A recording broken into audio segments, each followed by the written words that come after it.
10, 9, 8, 7, 6, 5, 4, 3, 2, 1.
Hello everyone and welcome to Stadium Connect North, all the way from Canada.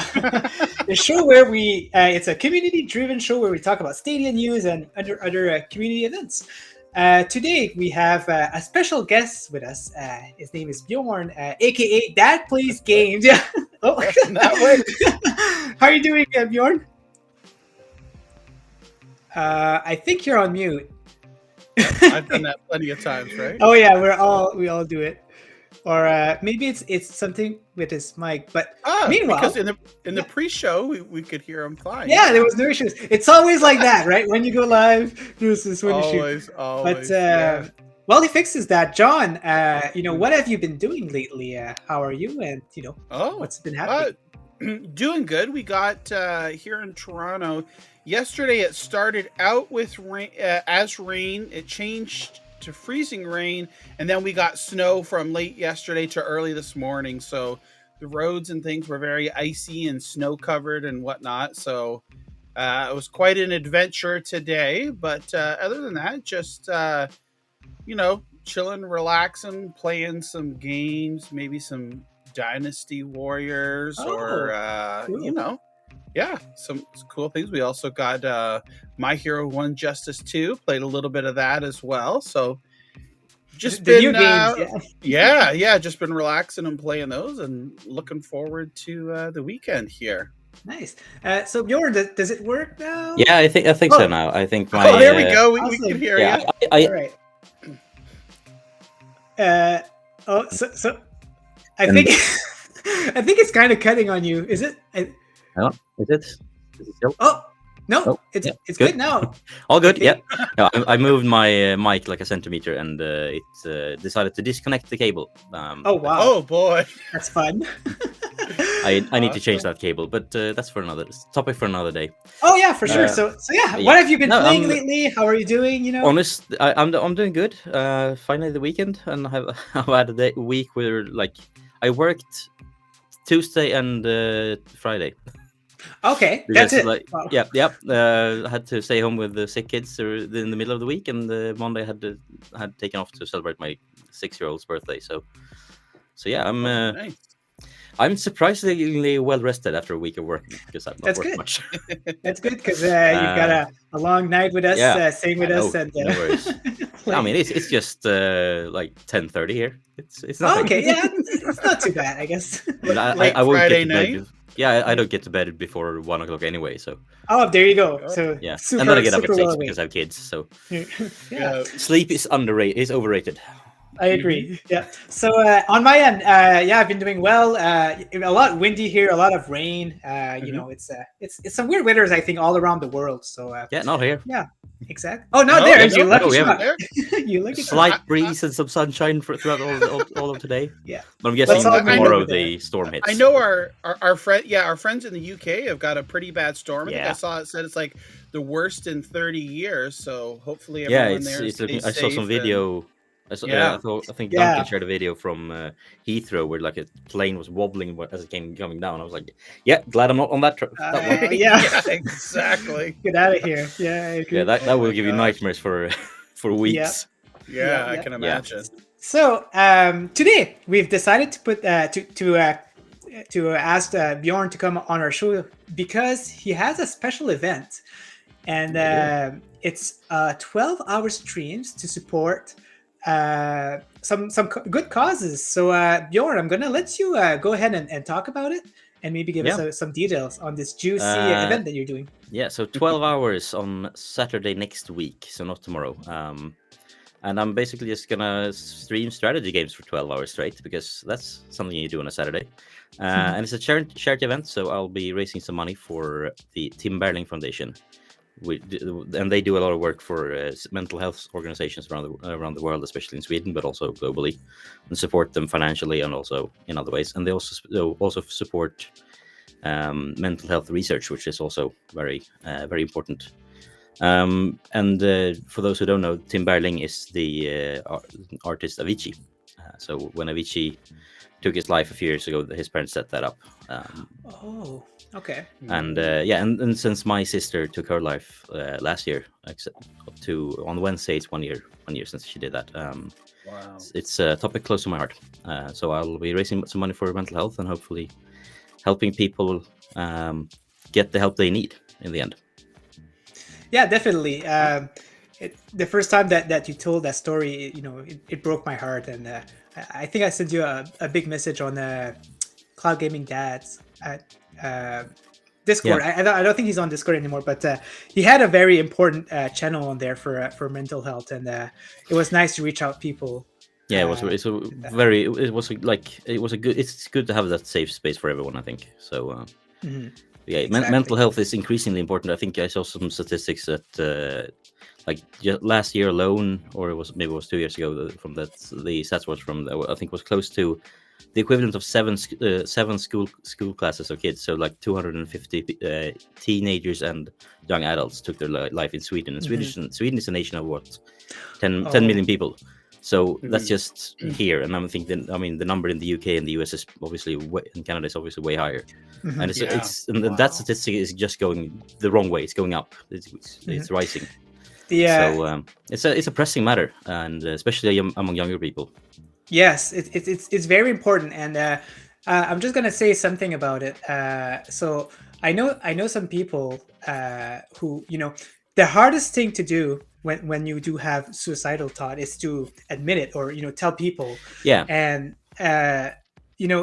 when that happens, you need to seek help. And the thing is, the mental institute around here is overflowed with people, so they have to reject these kind of people. Yeah, and it's the same right? all around the world. It's sad. Yeah. It's so sad that they can't do anything about it. So doing a good cause like that, raising money, can help those people. Grow with more jobs, with more people that can help out with these kind of situations. So I really admire that. So other than that, I mean, now that we talked about your stream, we can also talk about yourself. I mean, and one more thing to add about the stream before Yes. we leave that topic is that Definitely. I will also be giving away I think it's up to 11 game keys right now, so 12 hours and 11 giveaways. So Wow. there will be some games to win, including the wonderful 100 days on Stadia, 5 keys for that. Then there's also Ubisoft was kind enough to give me a key for Anno 1800 with all of the DLC for PC. Nice. And then I have some other fun stuff as well that I've gathered up. It's good. I bet John is maybe jealous because he's giving away more keys than John. So I think he's a little bit jealous there. I'm giving it all in one go, and John keeps giving away keys regularly. So it's like I do it condensed, like 1 month per year, but I do it in one night. Yep. Yeah. And just a reminder for those watching here or listening, we've got DadPlaysGames details, links to his Twitter, YouTube, like all his socials in the description of the video here. So no matter which channel you're watching on, you can check the description and you'll be able to, check out stream, give Bjorn a follow here as well. And yeah, I mean, the next YouTube subscriber will be number 200. So wow. Yeah, I just checked. I'm up to 199. So which is like when you really stop and think about it, it's insane. Like I have 200 people around the world who like watches the stuff I make. It's crazy. Like, I agree. Like it's just That's a number awesome. when you look at it, but then when you really sit back and think, it's like, oh wow. Let's see. Oh, and we're at you're at 200. Let's see. Am I at 200? Hold on here Pushing. because, yep. I've got it Yeah, over 200 on another live. screen here. Yeah. I think that's Winstar who snagged that one. That is very One so now. much. So there we go. Yeah. awesome. So Congrats. awesome. Yes. Thank you so much, everybody. So this is will also be fantastic. some kind of like your 12-hour stream will be kind of reflecting to that also. So that's good. I've also heard that you might be doing a challenge, some kind of challenge during the stream. Yeah, I've set up a bit of several milestones at this point. We have the milestone for I think with $100, which I've already reached thanks to Jack the Slipper I saw in chat Wow. recently. He was kind enough to donate $100 just several weeks ago already. So I've already reached milestone number one, and then I have another milestone at 200, 300, 400, 500, 750, and then another at $1,000. And when I reach any of those milestones, I will eat a huge chunk of the Last Stab hot sauce with Oh my around gosh. 2.5 million Scovilles. Oh It is if it's not the hottest hot sauce in the world, it's at least one of them. Oh my gosh. But yeah, it's also like it tastes really well, but it burns for like 30 minutes. Oh my gosh. Let's hope we can tough it out. Yeah. Yeah, and I also have I did one of these streams last year in April or May or something, and when I did that one, I promised that if I reached $300, I would eat a Carolina Reaper, and then I did that, reached that with like 5 minutes left. So I don't know if I'll do it on the stream or if I'll do it before the stream and upload as a video, but I owe my viewers from last stream a Carolina Reaper. Oh my gosh, you're It's crazy. been sitting in that cupboard and wait, like I'm just dreading to eat it. It's been there for like oh yeah, I think I got it 1.5 years ago. So I've had it sitting there for quite a while and not really wanting to eat it. But Maybe the longer you wait, maybe it cools down, right? Like no, it's maybe just getting. keep It's yourself probably thinking. getting worse. Yeah. And since it's dried, it will also Yeah. stick to your teeth a lot easier. Oh no way! So it's gonna my last gosh. longer. Yeah, it's gonna last a long time. So I guess I'm gonna have to stock up on some yogurt and things. Yeah, definitely. Yeah, for sure. Get like a big glasses of milk and things like that too. And Yeah, have it there, milk so- milk helps while you have it in your mouth. But you can't really stream with milk in your mouth. So, No. but I did read that peanut butter is good for hot sauce. Oh, So you can really? have, like, just coat the inside Wow. of your mouth with peanut butter and try to talk with that. Okay. Maybe do Yeah. like the Simpsons and put some wax, I think, in your on your tongue, and Yeah. so Yeah, but that that's way you just cheating. don't feel the hot. Yeah, it is. I mean, I like the hotness as well. It's fun. Like it's part of why I love eating hot food. It's part of why I have those hot sauces in the first place. I really Yeah. like I regularly make my own that are, I mean, at least maybe not 2.5 million Scoville, but one of the ones I made, and it's probably around at least 1 million. Oh wow, that's great. So I mean, but it's really good. It's like smoky with some blueberries as well. It's it's really good with game, like wild food, wild meat. Oh, Awesome. I'll need to look up. Like I like really hot food. I got some stuff that's really hot that I heat sometime. I gotta look at how strong it is. So 1 million is considered like a lot of. Yeah, I think a habanero, if I recall correctly, is somewhere around 800,000. Like the scale is quite weird, but Okay. it's quite. I think the scale is like the amount of capsium in per something. But like a jalapeno is I think around 2,500 or something, and Okay. and a habanero is like 800,000, and then you have like Carolina Reapers at around 2 million. Oh my gosh, that's insane. But yeah, okay. Yeah, So yeah. Yeah, no, Rock, I'm not gonna do that. I'm not that stupid. That's what I was. I'm not gonna put my Yeah. Thinking it's fella. You never Yeah. know. I'm not gonna put And my for fella in 5 the hot minutes sauce. too. He says 5 minutes. That's just crazy, gosh. right? I mean, Yeah. that's going to the hospital crazy. Yeah, exactly. There's a tray of wings. Oh my gosh. Yep. Yeah, that counts. Yeah, I guess we'll that's good enough. Yep. Ghost pepper, So nice. is the ghost pepper the hottest? Is that No, really, like, no? Ghost Pepper is the third hottest. The Carolina Reaper is nowadays the hottest, second hottest, because Wow. the person who made the Carolina Reapers, or who started growing them, he has since made an even worse one that's called Pepper X. And Oh my come summer, I gosh. will have some Pepper X because I have a friend of mine who's growing them in his backyard. Oh my So gosh. come summer, I'll have some and be able to make some fun sauces with it. Wow. Oh man, that's crazy. There's some of the Yeah. comments in the chat here are just hilarious. I love it. Yeah. I love it. Everyone's all excited. It's the weekend, Friday, and I everyone's mean- all jacked up. And I'll happy. like I suppose I'm not the first one to think of this, but when I eventually get to 100 days towards the end of the stream, I'll bring out some bottles of wine as well, and I have some. hopefully I'll get too Yeah. shit faced Yeah, yeah. and say Once something again- stupid in the last.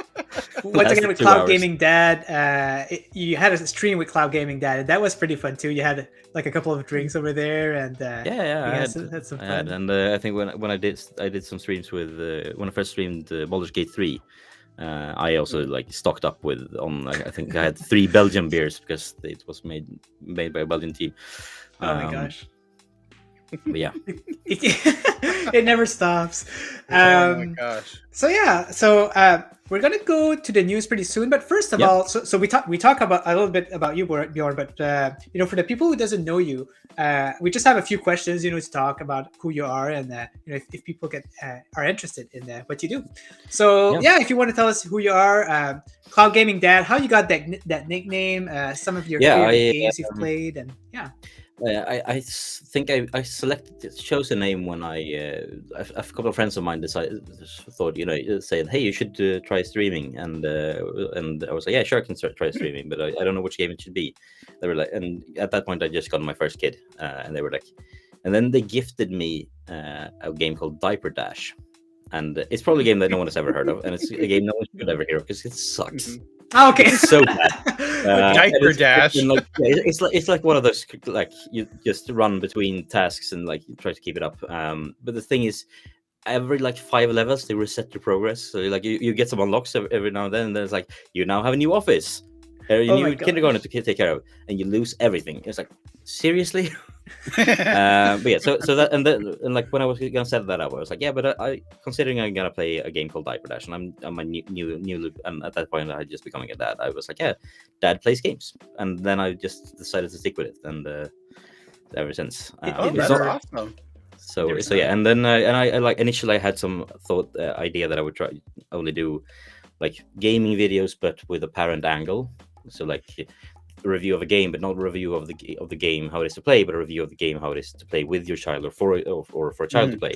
But I quickly decided to keep that, maybe like keep that on the back of my head, but also do the things I wanted to do, really, because like at the end of the day, this is a hobby, and I just want to do things that like I do the videos. You want to have for fun, me. right? Yeah, I mean, Yeah. like I said, I want to have fun. I do the videos for me, and if people want to watch them, then that's super cool. Like the video I'm working on currently is basically like a video letter to my son when he gets a bit older, saying like, these are all the games that I loved growing up and that defined me as a person, as a gamer.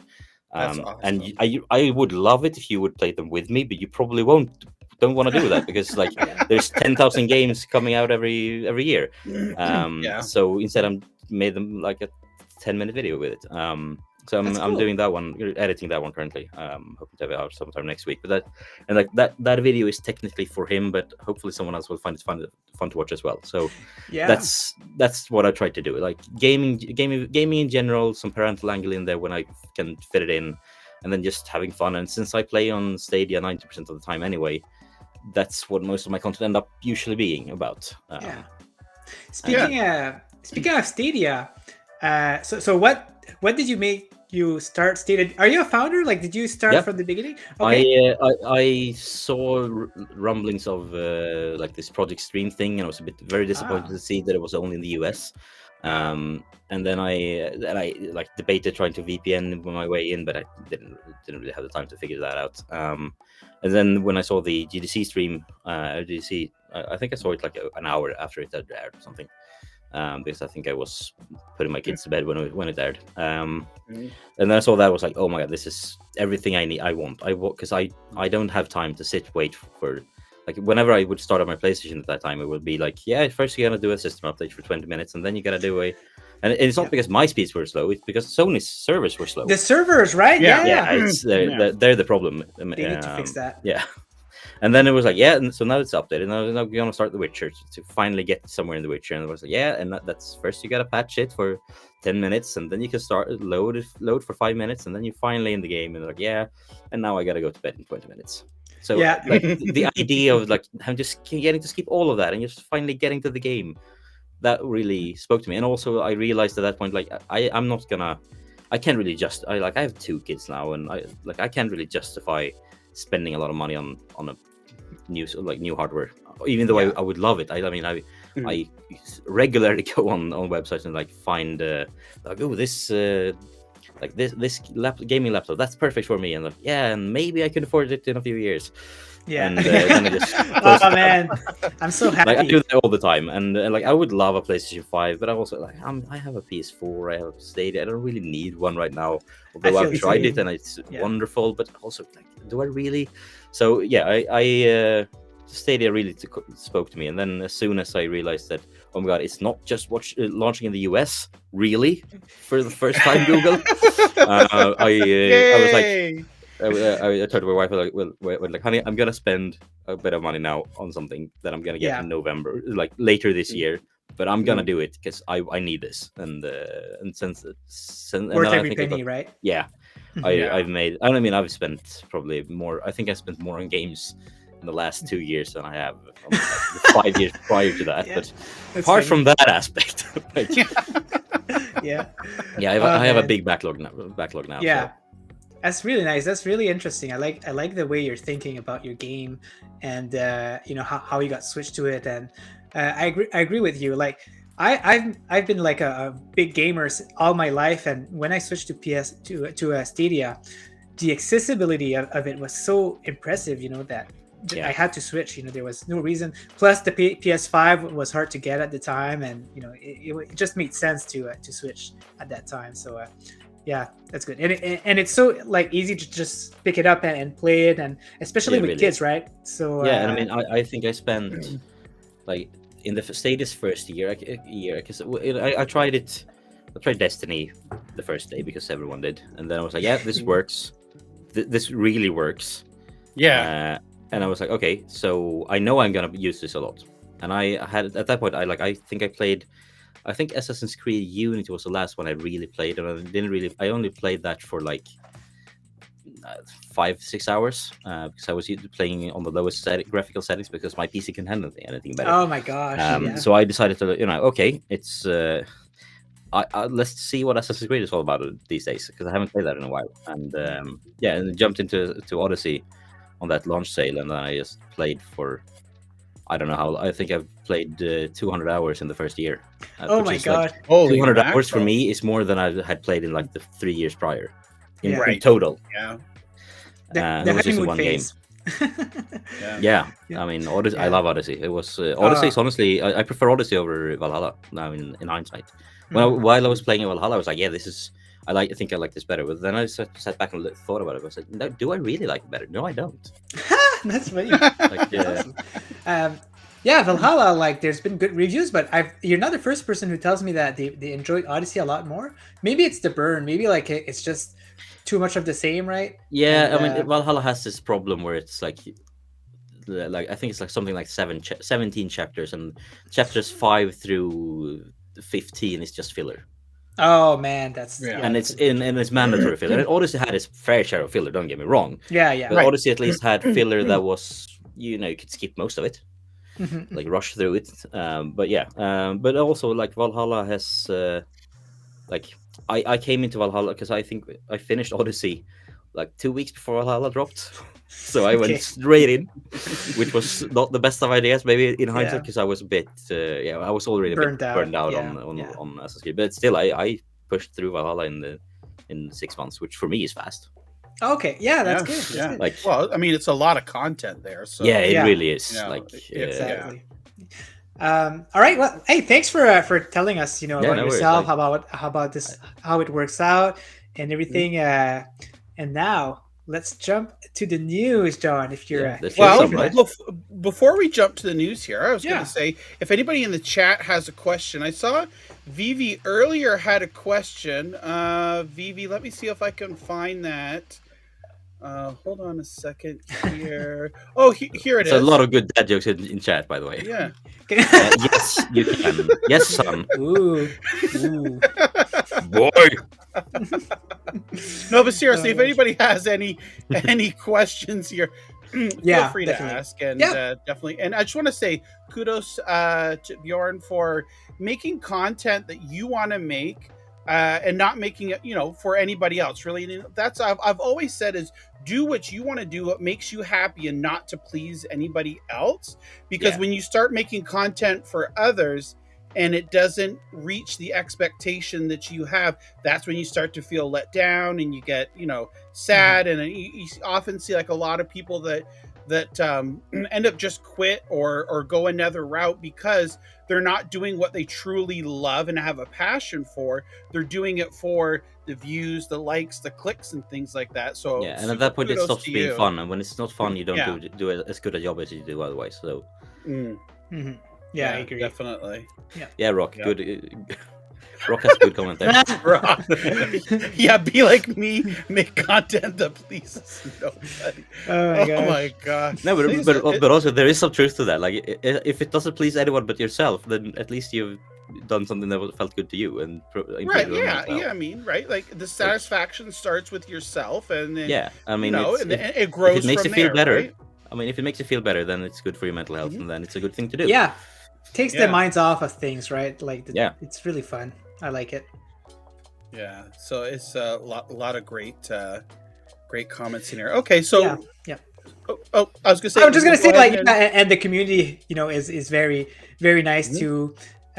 It's the perfect place to be a streamer, in my opinion. So anybody, Yeah, it who feels wants like to get in there. I mean, I've been part of this community since that GDC talk, and it's a great, like, it's just a great time all around, basically. Oh yeah, like I made this video a few months ago about like just saying thanks to the community because it's Yes. been helped me through this Yes. this hard time of my life, and I really meant everything I said in there. It's like the city community is. I mean, sure, there's drama and there is like bickering and everything, but that happens in every community. Yeah. But right. there's also so much support, and like I've seen Yeah. so many the content creators and streamers start in the Stadia community and just grow from there. Like, yeah, I was there when Clive made his first Stadia Monday talk, and like Oh wow, that's cool. like I've seen it all happen. Yep. Mhm. So Vivi's asking, when was the last time you felt the caress of a British gamer who streams under the name of a black mage? Oh my gosh. I don't think I've seen that yet, but it felt that yet. But there's always a first, right? Never, Yeah. never say no to something before you've tried it at least once. It's, Oh my Oh my it's a good- god. Well, so there you have it. Yeah, you never know what might happen here. Yep. Oh my god. You hear and you heard that's- it first here, folks. Oh my gosh. Best community ever with Vivi here as well. Oh my Yeah, gosh. so, Oh, some humor is always good to have. So Yeah. Oh yeah. and some self distance. we've got one more question here before we go to the news, and lo and behold, guess who it is? Our favorite. in the Vivi's back studio, again. Vivi's back again. He says, "Why is your beard so glorious? How do I get one? And can I touch it?" I haven't.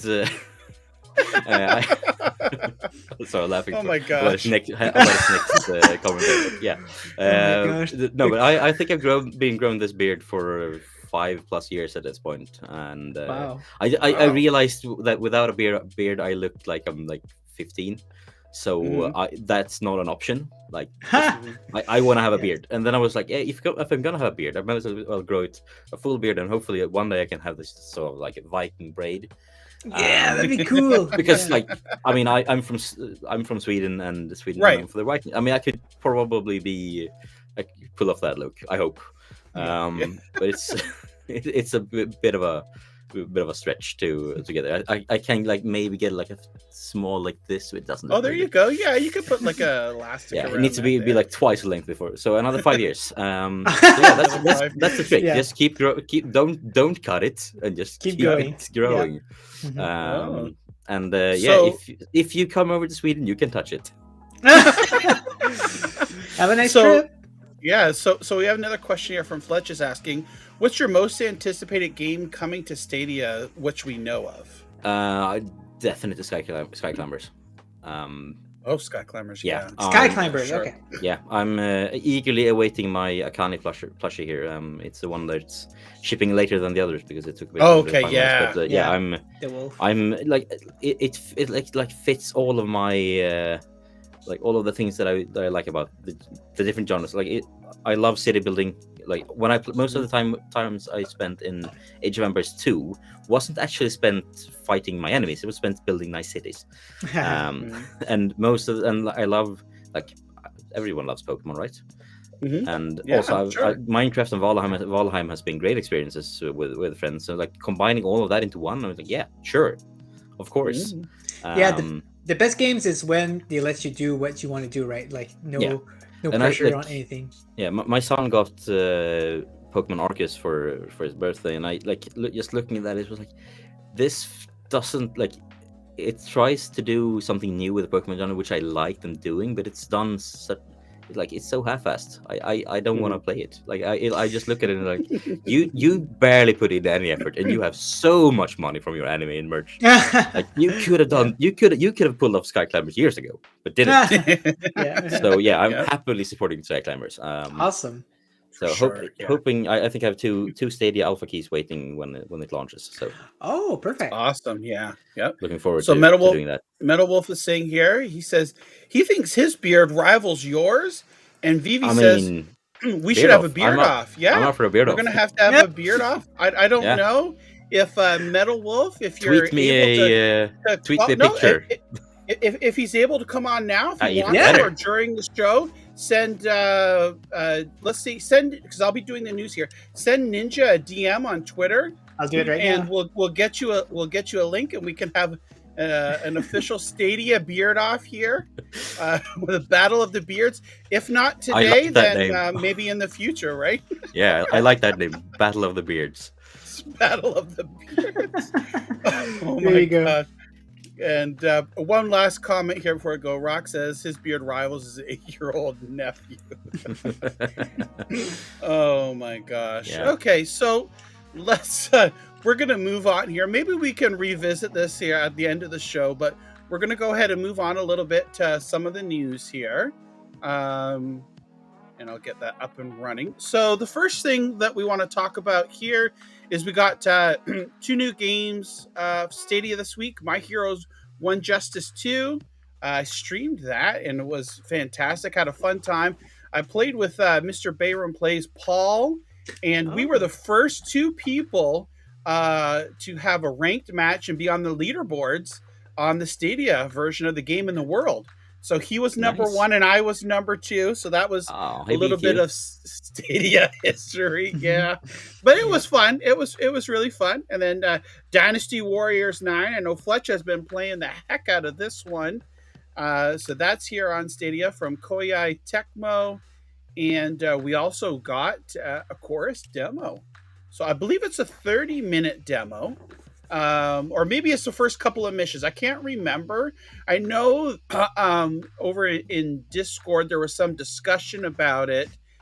Death Alive was asking. I think it's maybe a couple of missions. So which averages out to maybe around 30 minutes or so, something like that. So totally awesome.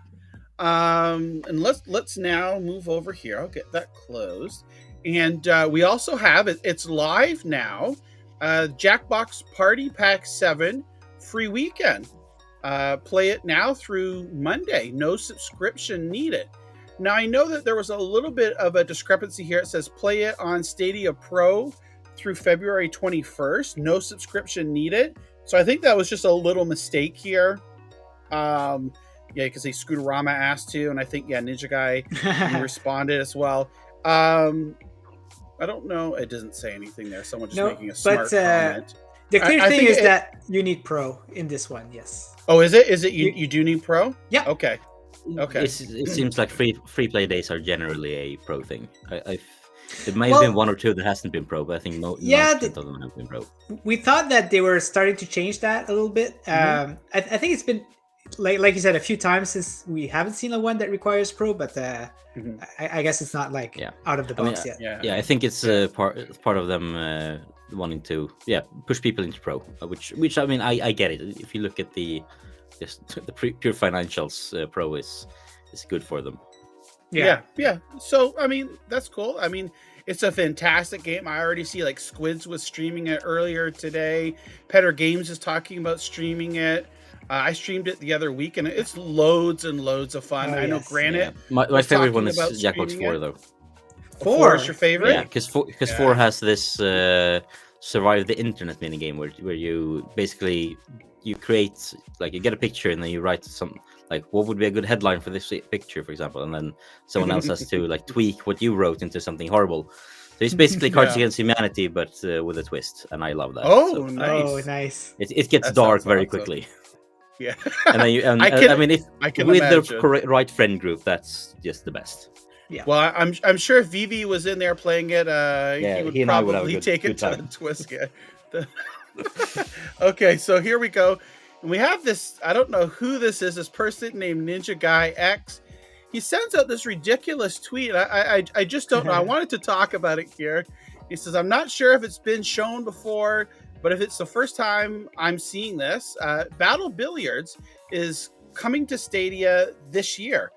It was part of the game jam that happened last year that was sponsored by Stadia.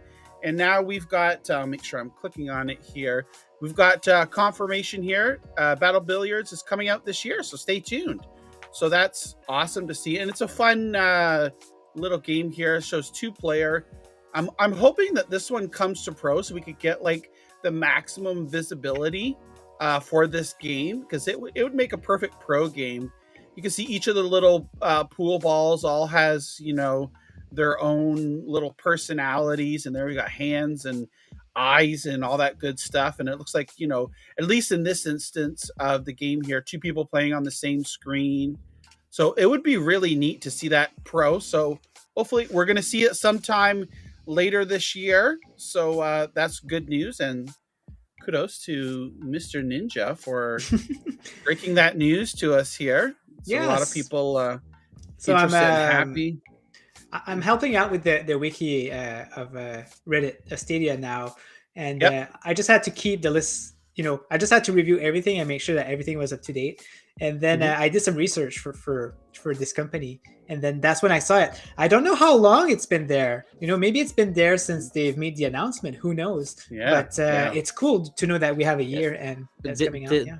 Did they win the game jam they had? Maybe I don't know if they were a part of the top 3 or not. I can't. I mean, I know they were a part of it, but I don't know how. Yeah. I can't remember if they won. Because if they won, I think the prize was to get your game, get funding to make you get through the Makers program to get the game done. Right.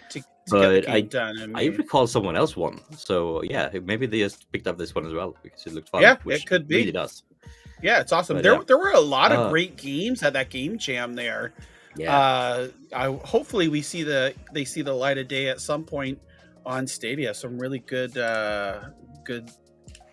games. So we also got here Soul Passage game. We talked about them a little bit earlier. I think it was maybe in December or November, something of that nature.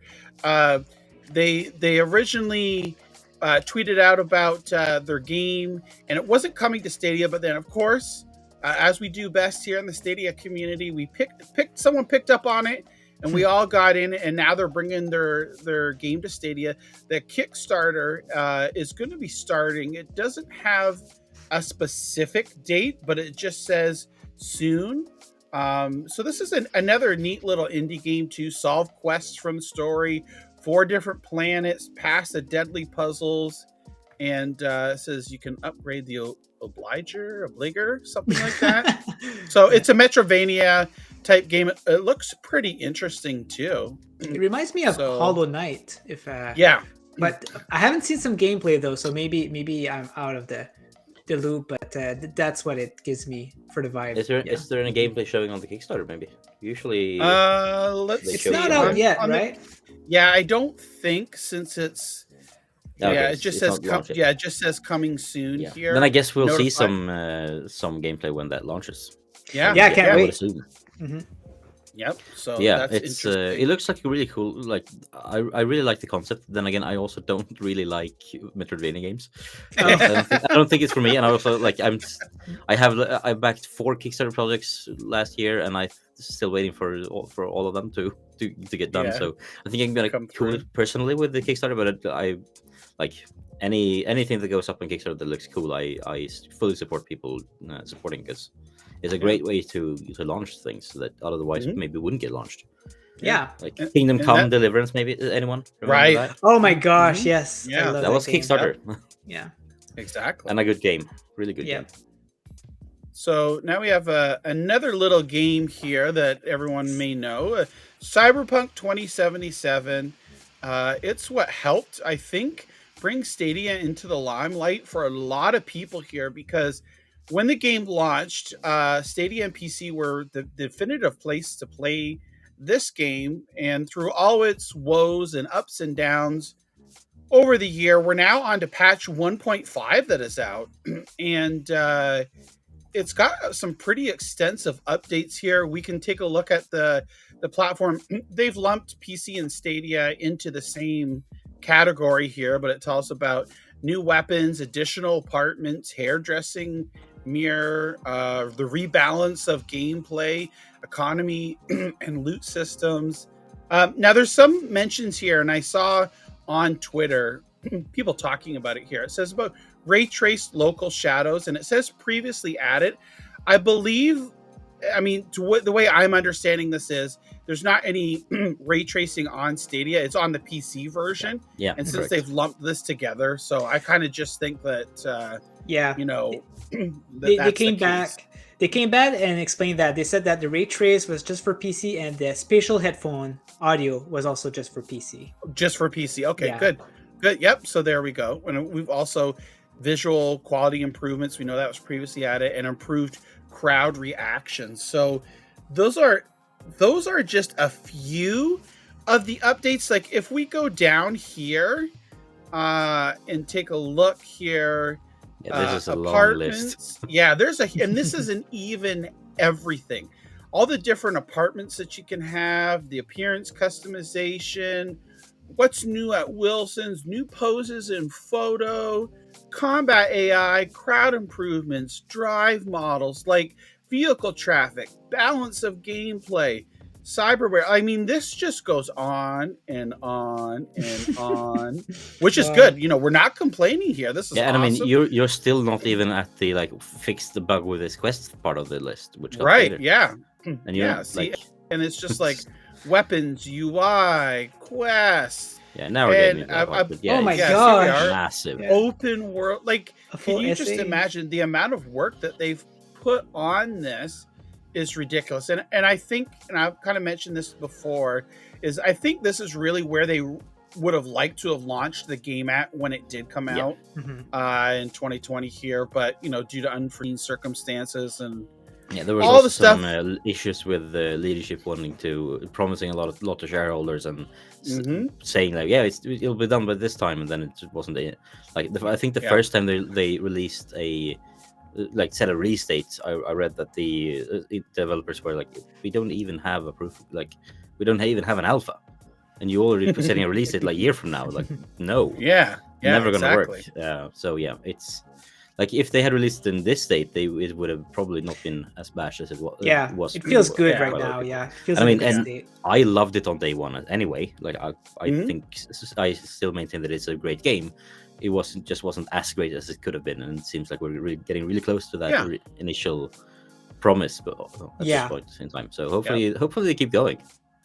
And we see here, I see Fletch in in the chat mentioned too. There's a field of view slider now, goes up to 100. So that's a lot of people were asking about that. Now, what I've got highlighted here is it says here, that there's a lot more improvement and fixes in this patch. So go check them out in the game. So this whole huge long list of stuff is not even everything. So hats off to CD Projekt Red here and doing an amazing job on keeping and sticking with the game here, seeing it through. And they've always been awesome. They've always been like that too. Like Witcher 3 had some issues when it first came out, and Witcher 1 had a lot of issues. Yeah, and they're really good. They're extremely good at updating their game with fixes. So it's weird. It's a weird reputation, but that's what they're good at, So it's cool to see that they're. Yeah, I mean, I don't know. Have you guys seen the No Clip documentary about CD Projekt? No, because they started out it started out as a company of it was two guys essentially pirating video games and selling them on the street. Wow. And then then that turned into them actually officially importing some games, and then because the Polish gaming community at that time wasn't really the English speaking part, they weren't really good at speaking English in general at that time in the 80s and 90s, so they started localizing the game to Polish, but also writing the manuals from scratch. They did everything.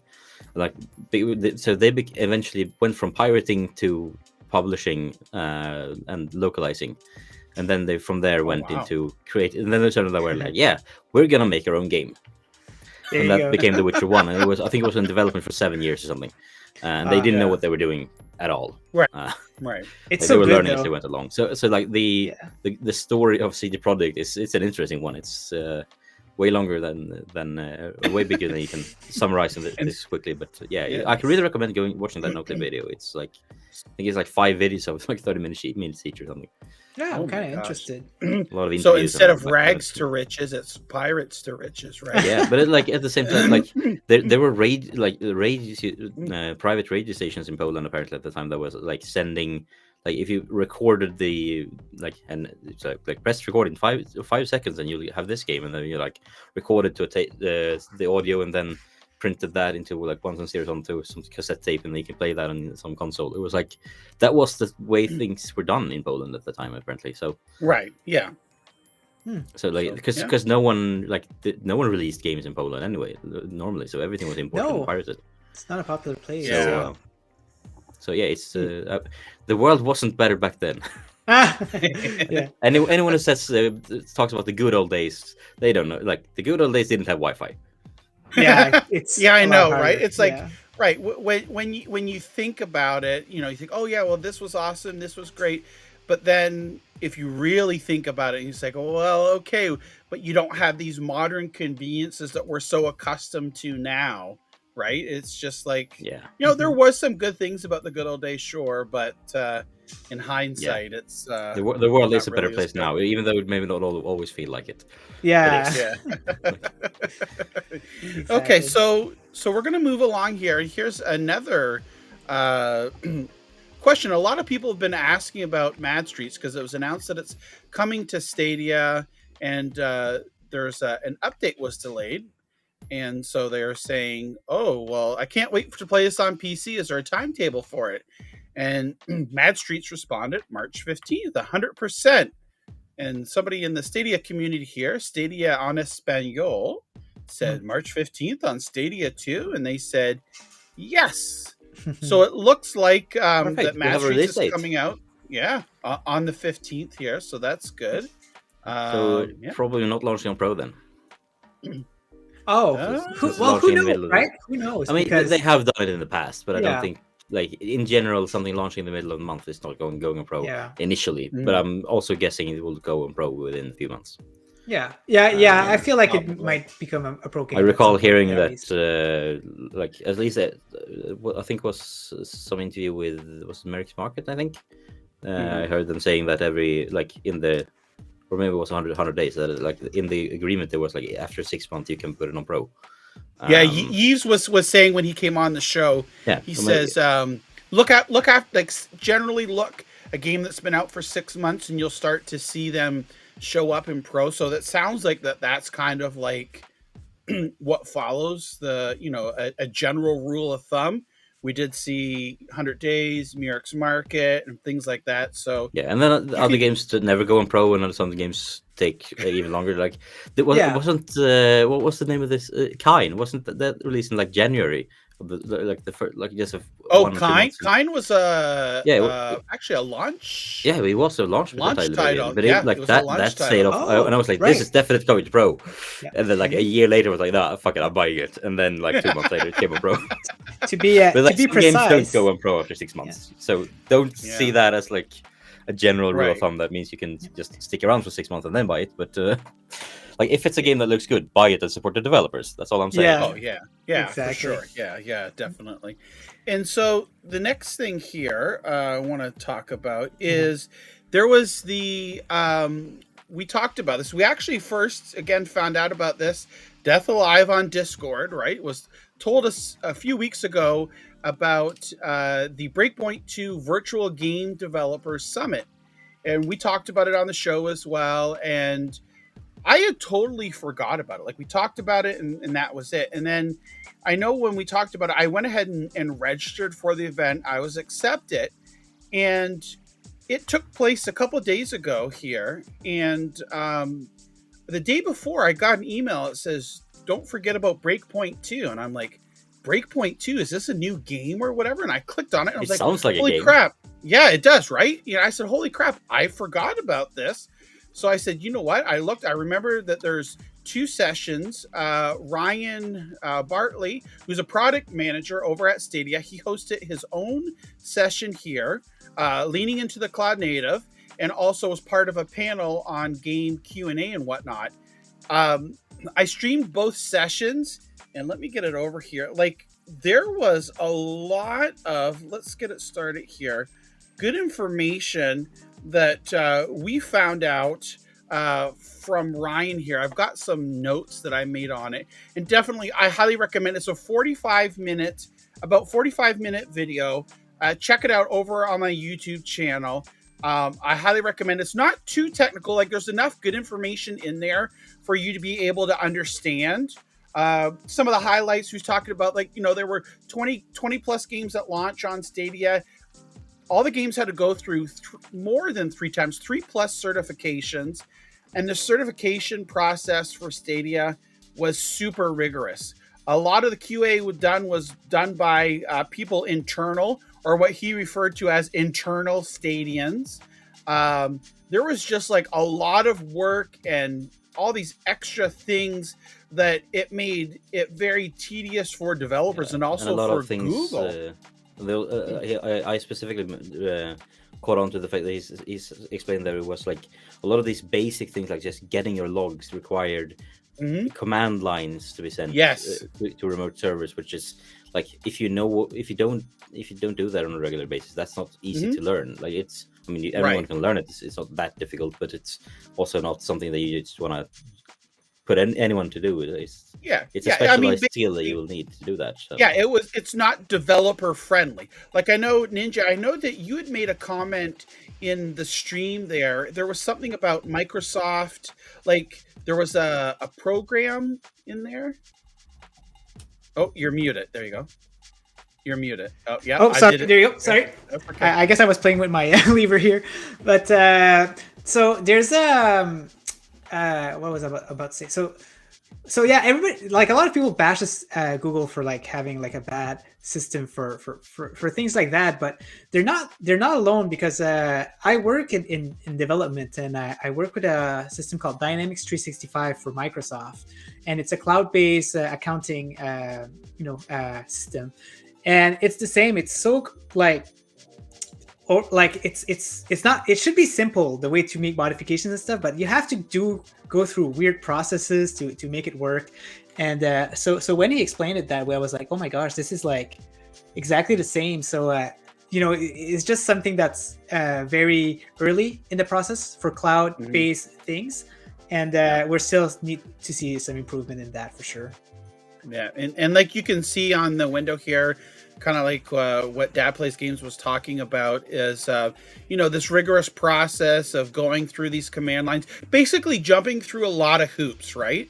And all this testing and stuff that you had done. He also mentioned during this here that during COVID lockdown, a lot of studios saw benefits of testing with Stadia, specifically Bungie and Ubisoft. He goes on and talks about the develop anywhere, collaborate anywhere, where you can launch, test, and run your games. He talked about the channels, which is really very, very interesting, because he basically, you can have your own channel. You can beta test or alpha test or whatever you want to a select group of people. All you do is enter their emails, right? So you put this group in and bam, they immediately have access to your beta and your slice of the pie here, which is totally awesome. So, being able to do those closed beta and alpha tests, or even open, that's an awesome possibility there. Lots and lots of good information. And again, going back to the certification, so they implemented these new streamlines and changes to the certification because, as Ryan said there, he was like, after they launched and they got the 20 games, like the people at Google were like, oh my gosh, this is a lot of work. And they heard back from developers too, like this is really strenuous and things like that. So we saw July, the Google for Game Developers Summit last year. They talked about all these changes that they were making amongst development and pay and all that good stuff. And Ryan actually mentioned that they implemented this the last quarter of 2021, and they've heard nothing but positive comments from developers. The certifications have improved from going from 3+ to down to 1.6 average. Waivers went from 10+ to 3.8, and post certification waivers went from 10 down to basically 2. So the moral of the story is, and we're summing it up here, it's a heck of a lot easier to bring your game onto Stadia now and get it certified and up and running and out the door to people. I know there's also, Ryan mentioned in there too, that they're working on getting Unreal 5 support for Stadia as well. So that's awesome to hear. He reiterated the 100+ games for by the end of this year for 2022. And he also mentioned, this even on a slide here, I thought maybe he misspoke, but it's on a slide here, that in the upcoming weeks here, he mentioned it was 6 weeks, that the Google for Games Developer Summit is going to happen, and that he will have a special session there, Stadia, to scale your playtesting efforts. So I'm really looking forward to that again. Like I said, it is this particular one and the other session too, the other session more so is more technical. This is, I think, on a level where many people can understand a lot of things on it. And like I said, I highly recommend watching this. If you're interested in the development process, how games come, developers, and just a general interest in Stadia. And I mean, if you're watching us now, 99.9% of you are that way, right? Just like us here, and so it's really awesome. Very informative. He answered questions at the end. We got a couple of questions in there as well. Speaking of which, during the question, I wanted to mention that if you look in the back, he kind of teased something here. So I'll let you continue here. Yeah. No. Go ahead. So it's funny. Like, so in the back, he's put his transparent controller. So every developer from Stadia got one of those, right? And he definitely put that on purpose. He definitely put that, just to show it to the people, which is very nice. It's nice that he did that, in my opinion, because I'm pretty sure he doesn't have it there, on a daily basis. Right. Yeah, exactly. And you can see the Founders Edition underneath that as well. But so there I am scrolling on. Like I said, I highly recommend check out the video on my YouTube channel. Yeah, it was great information. Yeah, it is. Yes. It's like I think this was it's so interesting awesome. here as well. Something that's interesting here as well is I think Stadia is really was trying to position themselves into being the best platform to develop for. Like, Yeah, obviously, like most it. development is going to be done on PC, like Yes. the Yeah. coding and everything. But like, I think most developers will want to develop for Stadia Yeah. before long, Mhm. like because except not they don't just have this testing suite that they talked about here, and will definitely continue to develop that further in the coming years. But I mean, we also got to remember they have the style transfer ML that will essentially make like you make your 3D world great, and then you're like deciding which art style do you want. You can just try everything. And really iterate on it really quickly, and they also have like the everything from. I mean, we don't know. I think at this point we don't know how much of Chimera is still a thing. But like the things they talked about regarding Chimera is like miles ahead of everything, any other tool that I've seen. And I've looked around a bit for a couple of video series. Like I think Stadia is really setting themselves up for some success with that. Because if you have if the developers are making games for Stadia anyway because they want to use their tools, then you can count on the games coming to Stadia as well. So it's a clever move. I think it's a focus that doesn't seem to be good for the Stadia community at first glance, but the longer you stare at that focus, you realize it's actually really clever. Yeah, it's tough to compete also because when you look at other cloud gaming services, they don't need to put as much effort, right? Because Luna is a Windows 10 platform, so if the games is already on Windows, it's easier. Same thing with GFN, it's a PC, and then xCloud is using Xbox platform. So Stadia is like on a whole different level where people actually have to develop or port but their it games also means into. but that also means they have a whole different set of possibilities that the others Absolutely. don't have at this point. I Exactly. mean, I like the name when he starts talking about leading into cloud native in the beginning. I was like, oh, this is gonna be about cloud native gaming, which is unfortunately maybe wasn't, but at the same time, like yes, closing SGNE did mean the like cloud native stuff will likely take a bit longer, but I still think it's coming because I mean, if I was a developer, I would be like, okay, I have this idea that I want to do. Of course, I want to try. Like, if I can build that idea even further with cloud native, I would want to do that. And I'm sure if I had a studio that had some legs from the past. If I went to Google and say I want to do this cloud native game, could you fund it a bit? They would probably go yes. So I think cloud native is still coming, and that will be the big head turner. We're still in the early pioneer days, even though yes, we saw cloud gaming 10 years ago, but it's still very early on. And actually, we'll touch upon that here shortly. Yes, I was thinking on a about Ubisoft, that. A Ubisoft call from Yves. There was a question asked, and he made a very good statement on it, and we'll listen to that here shortly. But I really do think that kind of like what happened is like Google realized that with SGNE it was kind of like too early on in the life cycle there. So they kind of just cut their losses on that. Who knows what else they're doing in the background, right? Like they could still be having some sort of development on this native things.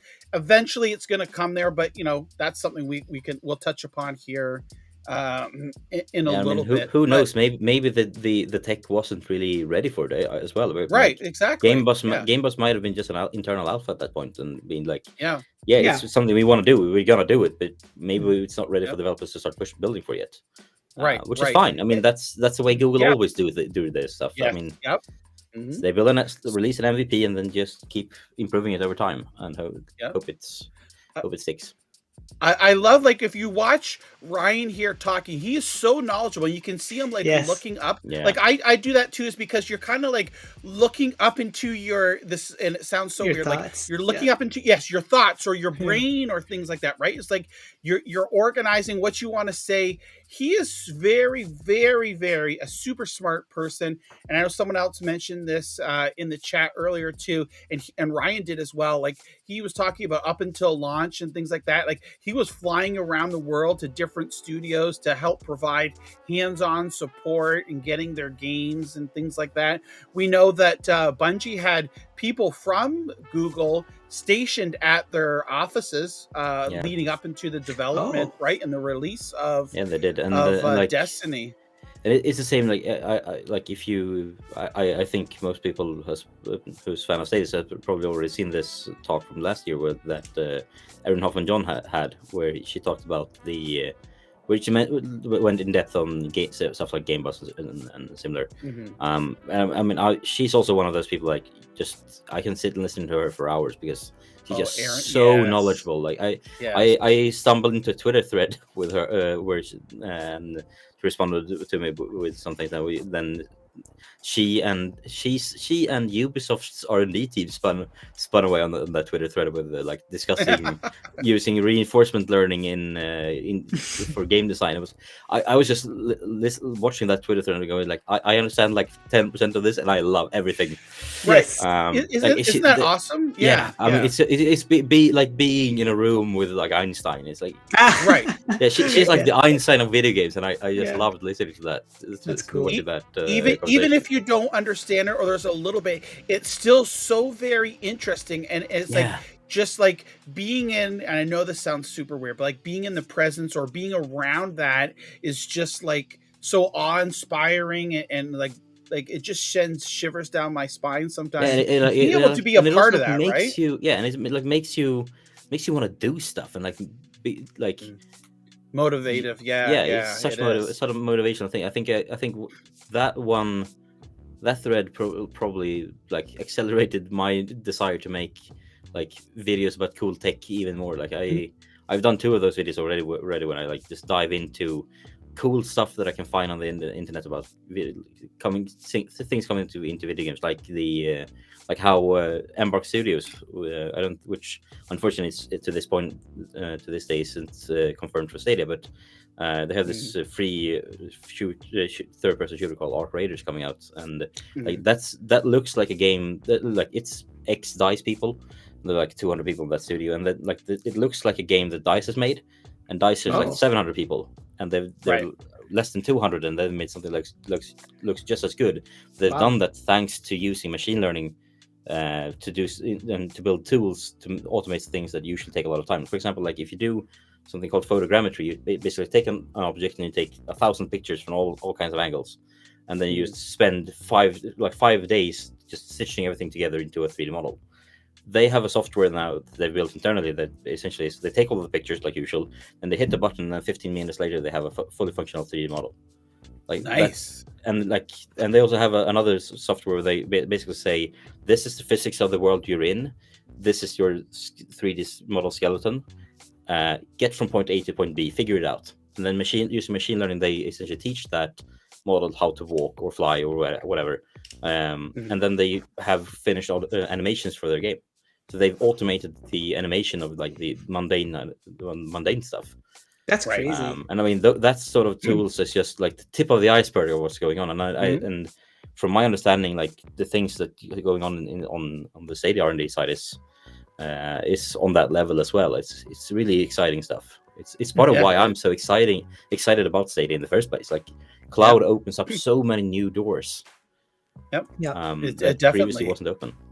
Yep. And you can see here's one of the highlights for in the channels there. Look, create a channel, add players to the channel, and this is, you can push out updates to the channel. It's like very easy, automate it. You can see it bam in real time. Test it on your Chromecast, test it on your PC, your device, whatever can run Stadia, bam, it's instantaneously. Click the button, John. Click it now. Can you click it? Click it. Yeah, I wish there. But I saw that you highlight it here. Soon Alive, I believe, is Bibbidi Bob on Twitter. Hopefully I still have that right here. That you mentioned that Stadia is the only platform that's built for cloud-only games. I think it'll benefit from them in the long run. I'm glad Google made Stadia this way. It's better than just being a PC in the cloud. And that's, I completely agree. I think we all do here agree on that it's built, again, as cloud native. Although maybe at this point in time, there aren't games specific that are cloud native yet. But like we mentioned here, it's going to take time, the natural evolution of things and stuff like that. And again, Yves is going to talk about that here. We'll listen to a clip shortly as well. So again, check this out. I can't keep saying it enough. It's not because I want the views. It's because this breakpoint leaning into cloud native with Ryan is so. I think it is so awesome. It's one of the most very informative bits that we've gotten here. And again, this is all geared toward developers. It's not geared for the public or for new game announcements or things like that. It's just, for us here to dig in and dive, because we're interested. I don't want to say nerds, but that's what, like someone might say. I'm a nerd and I own it. Are nerds. Yeah, exactly. You know what I mean, though. Yeah, we're I see it as a very compliment to someone called a nerd. Yeah, it's like, yes, I am. Thank you. Yeah. Yes, exactly. Yep. Yeah, So I think this presentation is probably the second favorite video game related presentation I've seen. Wow. The Aaron Hoffman John one from last year is my top number one. I think go back to that regularly, but yeah, this is definitely up there. Yeah, I love this. I ate it up. See Dre mentioning here that there's a game that runs Google Cloud could have up to 8,000 players, but it failed. It's called Scavengers. I never knew about that. Yeah, I never heard of that. That's strange. Yeah, that's going on the list of things to check out. Yeah, exactly. Yeah, exactly. Yep. And we could see here, I can't see, says, yeah, I could see why Stadia focus on the tech and dev side rather than the content. Yeah, they're still building that up here. So, but yeah, we'll go ahead. I have a follow-up point for that, but I'll save that until after the Eve comments. Okay. All right. so let's go ahead and move on here. And now, Rainbow Six Extraction. It's live today. The Spillover Crisis event. It says it's time to call your favorite operator because Rainbow Six Extraction's first Crisis event is officially available now. Spillover has wreaked havoc on React containment zones, which have been overrun by the Archaean sprawl colonies. The mission is simple. Operators must strategically deploy dissolution agent canisters in a sprawl colony, then defend the area against attacking Archaean hordes. Not to worry, React has crafted a deadly auto turret that can be unlocked through Spillover studies here. We'll go ahead and watch this too. Oh, it looks like it's going to make it full screen. There's also a new character that they've added to it here. Oh man, exciting. Yep. I don't know necessarily new, but they add to the roster. There's an addition to the roster here. Okay. So, and I know Ninja, you and I were just talking about this the other day. It's like, oh, we need to play this more. Oh, so who knows? I need more time. Yeah. Yeah. Maybe sometime in the future we could set up a stream where we play this as well. I'm done for playing this. I've been me and a couple of friends played a lot of Left 4 Dead back in the day, and I've talked to them about we should totally check out the Rainbow Six Extraction. I'll send you my buddy codes, but we've yet to schedule that. We've been talking about it for 3 weeks now. You're probably excited for World War Z also, right? Because it's kind of the same type of I'm not for that. It's a good fun. Like some days you just want to chill back and shoot. Yeah, shoot zombies. Right? Yeah. Yep. Exactly. And, doing it with friends is always more fun than doing it alone. So definitely, that's for sure. And moving right along here, we've got more information. Baldur's Gate 3 patch 7's available, and so they're saying here, wonder what's new in our latest update. Well, check out this handy thread here.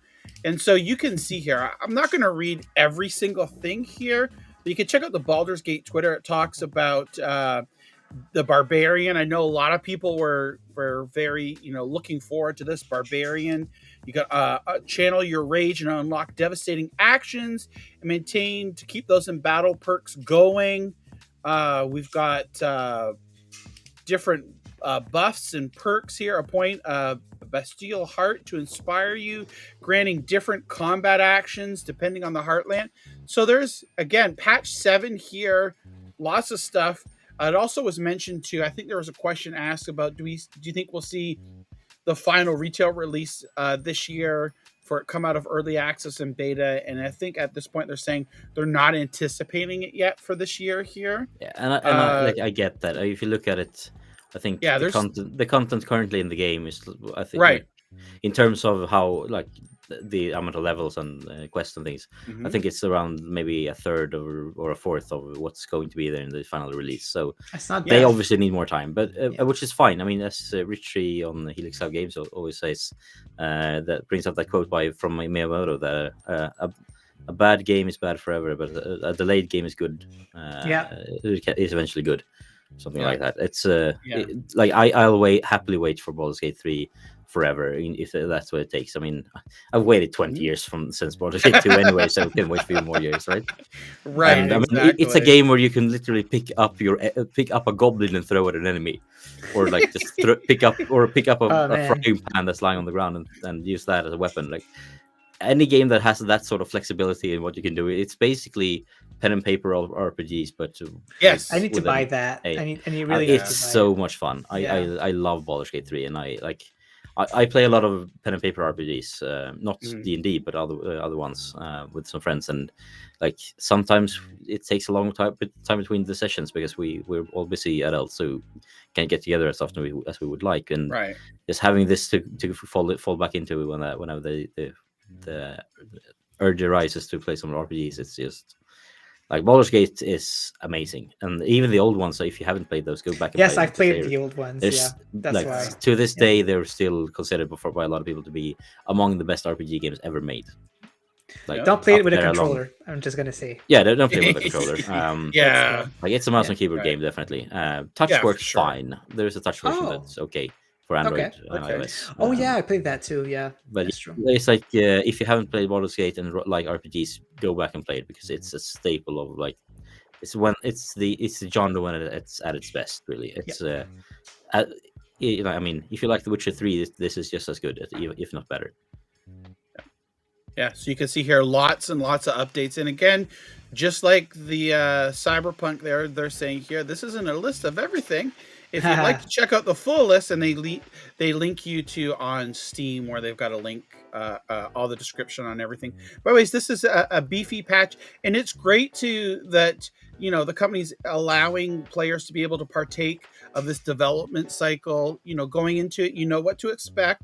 It's an early access game. It's in development. You're helping shape the game based upon feedback and data that they gather and things like that. So this is awesome to see. Yeah, and I think it's also important to note that like, when I say it's like a fourth of the game in there, it's still a good 20-30 hours of Yeah, it's gameplay. worth the money. And then you can just replay it how many times you like with new characters, and they will play completely different. Because it's just, I mean, this is not just like slightly branching storyline. This is like a forest of branching storylines, Right. Yeah. in there. Yeah. Like, you can do things so many different ways. So yeah, it's like everyone who likes RPGs should get this game. And I mean, if you don't want to get it right now, then wait a bit. But it's always gonna be a long time until it's on sale. So just Yeah, it's not gonna come on sale. Yeah, for maybe sure. maybe a launch sale with like 20% off when it finally launches in like 2 years from now. But Right. Yeah. Right. No, yeah, But then definitely you check got it to out. It's a think, great game. right? You got to think like, because let's take that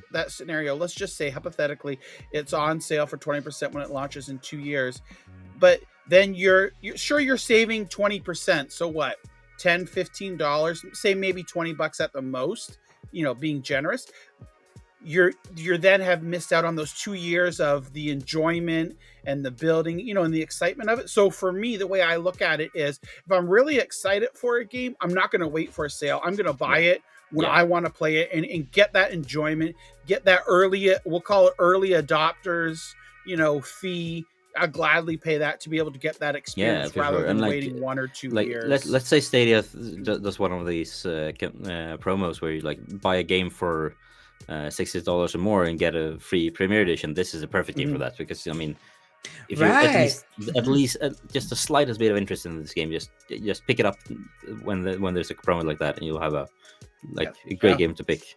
And you do help the developers also by paying. Yeah, and I mean, big price. Larian Studios says they're not, like, if you look at their previous 2 games, like Divinity Original Sin and Divinity Original Sin 2, I think the Metacritic scores of those are up in the 90+. Yeah, they're Like, really they good. are, and they were developed the same way. They started with an early access. Those were made through Kickstarter, and this is made through Wizards of the Coast money. But like, they start out with an early draft, and then they just keep refining it until along with their fans until it's done. And like these, I think I read that they are close to, I think was it 200 people or 500 people at the start point. So like any of these patches which release like I think there is 4 in general, maybe 3 or 4 patches a year.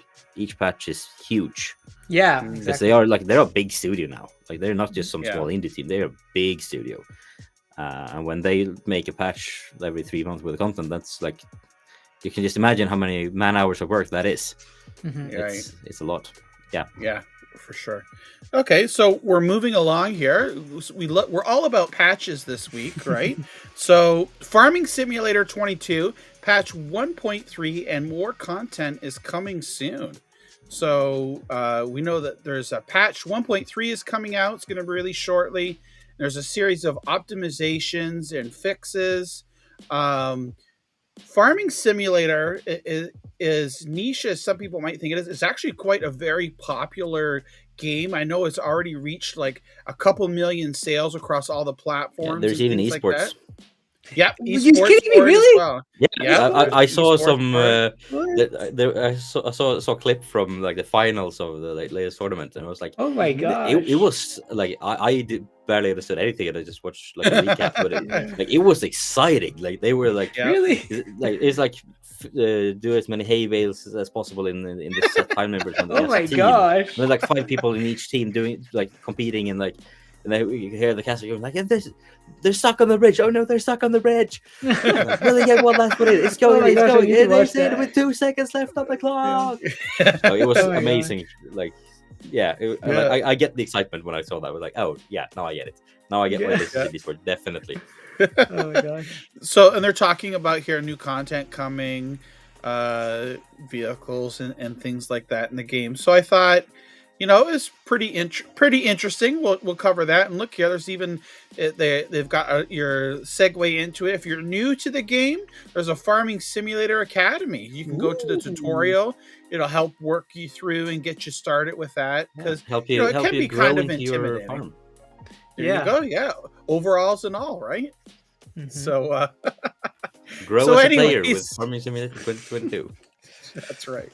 So. Now we're gonna start to move in here to the Ubisoft stuff here. So there was an earnings call here. I don't think you can see it. Oh yeah, can you? I think I have to blow it up a bit more. Perfect. Is that better? Okay. Yes. Yep. So we see here the title release schedule. So this is just something that Ubisoft put out here. And these were just what they released January through March of this year. They talk about Extraction, the Valhalla Ragnarok, Settlers on PC, digital. And you can see that there's it's worth mentioning that Valhalla DLC is like I think I heard it's 40 hours of gameplay. That's basically like a standalone game at that point. Yeah, pretty much it is. So I'm excited for that one. A standalone game here. So this really is excited for the Settlers as well. Yeah, what's coming out here? We see Oddballers, and then I know Jack here was saying, "Oh, no For Honor for Stadia." I said, "Well, maybe a little bit later." And we know because it was originally mentioned, then it was taken back here. And MM2K is saying to confirm that those that may not know, this is Ubisoft's 4th quarter fiscal, not calendar year. This looks at content releasing January through March. So this is, kind of like what we touched upon here. Now I have to do a different type of share here for our investors call here. So let me take this off here so we can get the audio. I'm going to mute our background music.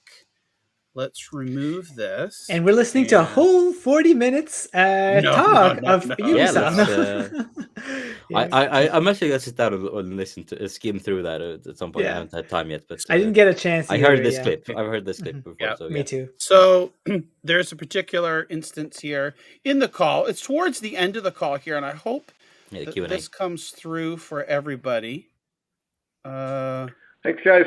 We wanted to ask about platforms like Stadia. Google is reportedly diminishing the gaming focus there. Maybe never really hitting enough of critical mass in terms of subs.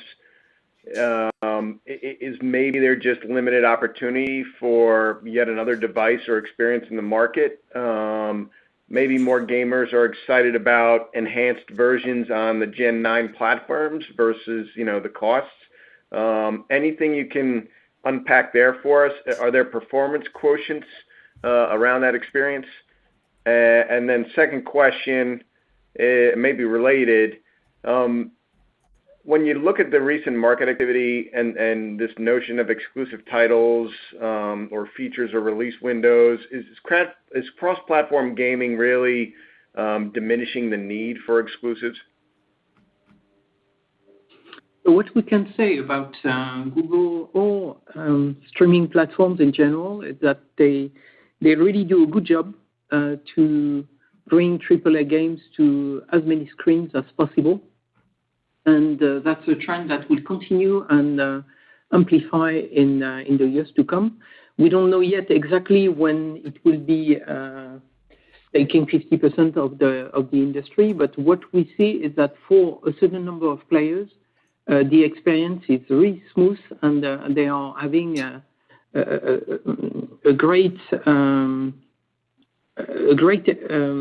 experience when they play those games. So it's just how many people will be able to play at a good price that will make this grow a lot. And the other thing is when they will be games that will be really created, having in mind that they will be on those, that will be native for the cloud, and those games will automatically help this streaming business to grow exponentially. And then on the cross-platform, is that kind of diminishing the need for exclusives?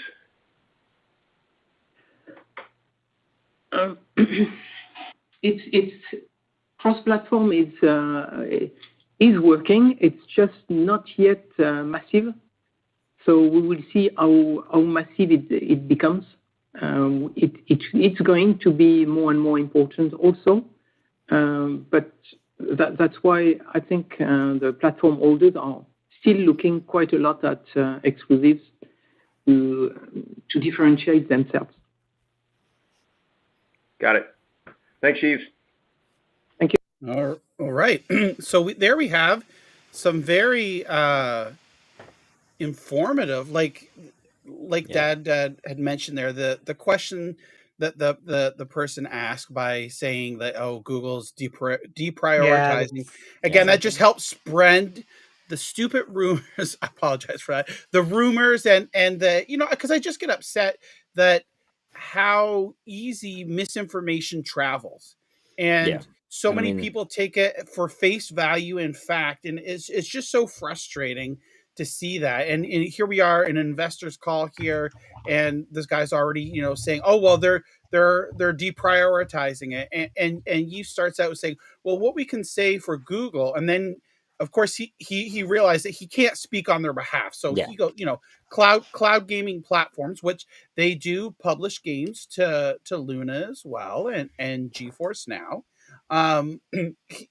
is just saying that it's not mass market yet. He doesn't know when it will be mass market, but for the people that are playing on it now, they enjoy it and they're having a great time. What it allows is to get your games on as many screens as possible. And that's the key there, right? Like, why would you ever want to limit to only a certain amount of people can play your games?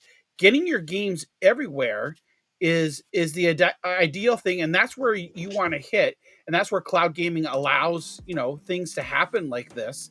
And then he goes on and talks about cloud native games, and that's when it will really take off. And that's kind of like what we were talking about earlier. Is I think Google probably realized there with the SG&E that it's not at that point yet.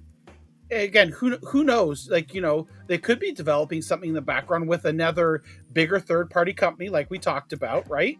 Who knows? Maybe with already an established company like Capcom, Or helping Ubisoft. develop, or Ubisoft, has. yeah, I mean, for they sure. have this La Forge team. They like secret, Mhm. but totally not secret. Anyway, I just didn't know about it. But the Yeah. R&D team that were doing like reinforcement learning research. I mean, Mhm. I can just imagine if they are doing work together with that team, it's gonna be some crazy stuff, like Yep. very out there stuff. And also, I think Eve's really mentioned a great word there. It's exponentially, because if anyone is not familiar with exponentiality, it's like if you say to someone like, okay, imagine you're here, and then look, like you can probably guess where, if you take 30 steps, you can approximately guess where you're gonna end up. If you take 30 steps and each step is exponentially longer than the last one, Right. I think you walk like 500 times around Earth.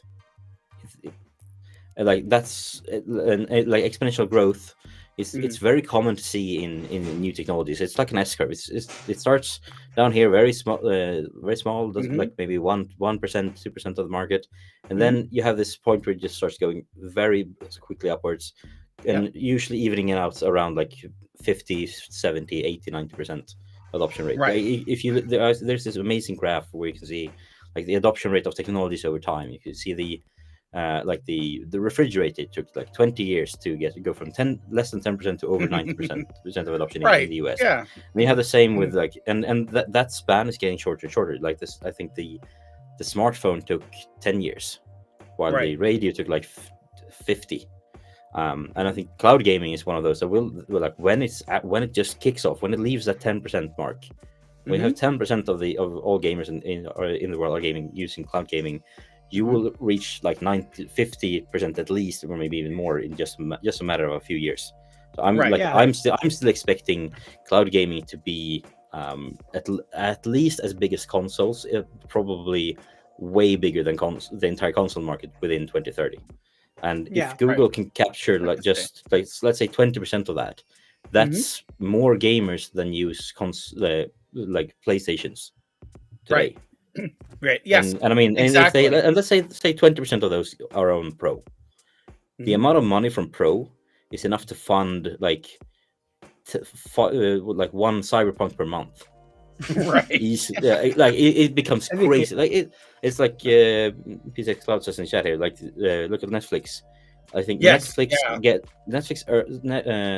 their profits each month is enough to produce. I think it's 2 Avengers Endgames. They could make 2 Avengers Endgame movies per month and still make a profit. Yeah, right. That's exactly everything. Like that's where people. Yeah, and that's just a subscription part of Stadia.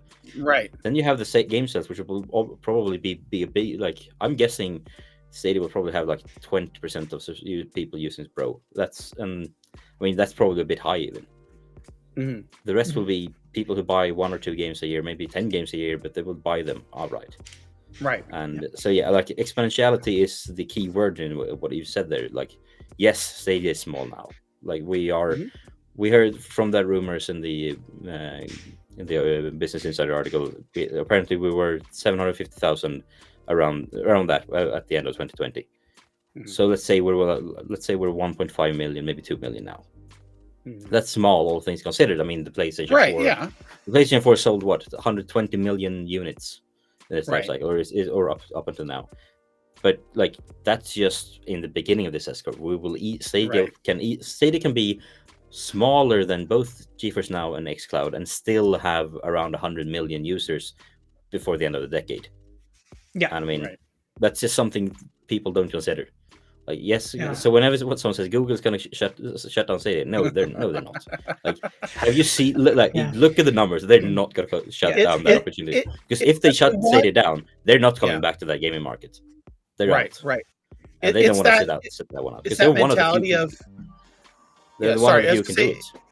Yeah, it's that mentality of the people wanting to say, "I told you so. I told you so. I told you." That's what it is. That's in the end, we're gonna say, "I told you so." Right. Yeah. Exactly. Right. But the goalposts will be moved, so it's always it's never going to be satisfying to the naysayers. It's just what boggles my mind is the amount of effort that's put in to go out of their way to make something look bad or try and get such a negative press on it is just mind blowing. It's like, come on, are you really that afraid of it? Like, Yeah, I think they come are. on, right? It is. It Like, is. That's what it is. like Phil Spencer said, like boils their down to it, yeah. Microsoft's competition going forward is going to be Amazon and Google. Right. Like Yeah. it's just facts at this point. Like yes, Sony's there. I think we might see one more console generation before that becomes a niche. And I think so yeah, we might see a PlayStation 6. And I think after that, I think Sony will probably consider my guess is that Sony will probably move into content creation because they are really good at making good video games, and Right. like as a company, Sony is really good at making good movies. I saw the Uncharted movie the other day, and it's like, they're very good. it's not like a great movie that will win awards, but it's a good movie. Right. And I think I think before long we will start seeing Sony games on Stadia, Sony games on Xbox. Oh Sony man, I think Sony will join Ubisoft and EA as one of the big publishers. yeah. Yeah. And like whenever you say that today, people just go, "You're stupid." Yeah. But I think I know. the like when people say like, "Why would you buy games on Stadia? Because it might shut down." Yeah, Sony might not make another PlayStation after the PS5. Right. Why would I then buy exactly. PlayStation peripherals? Like, Yeah. You it's the always same- have to take a same gamble, argument. right? Yeah, I mean, it's a you- gamble with anything. Like, why do Yeah. I buy this at the store? It might go on sale in 2 weeks. Well, that's the risk you take. Again, that's kind of like what I was talking about before about the game. Like, why wait for it to go on a sale? If you want it now and you want to have an item or a service and get enjoyment out of it, then do it now. Don't wait, because then to me, you're losing that time and that enjoyment with it. So, Yeah. And I mean, so if what you- if I spend it? Right? if PlayStation or Stadia shuts down, at least you had your fun. Like, Right, and you got exactly. hopefully you got your money's worth. But It's Right, so- yeah. and like it's also like I think if if you can. Never mind. I lost my train of thought there. But Well, what I was think going to it's- say too is like if you go to a movie, right? You pay for the ticket, you pay for transportation there, for parking, for popcorn, for drinks. When you go watch your movie, you have that experience. You're done. You don't have anything to take home with Same you. thing. You don't get the movie, right? Like it's you're paying for the experience and the enjoyment. And when you're thinking about for the movie, that enjoyment period, let's be generous, right? Let's say a 3 to 4 hour total experience. Maybe you go out for dinner beforehand, you have a nice time, but all that money you spend is for that experience. It's not for something that you can hold in your hands forever, right? Mhm. Because no matter when you buy a game, when you buy anything, you're not guaranteed that it'll be around forever or that you'll have it forever, right? You're buying it for the enjoyment that you're going to get out of it.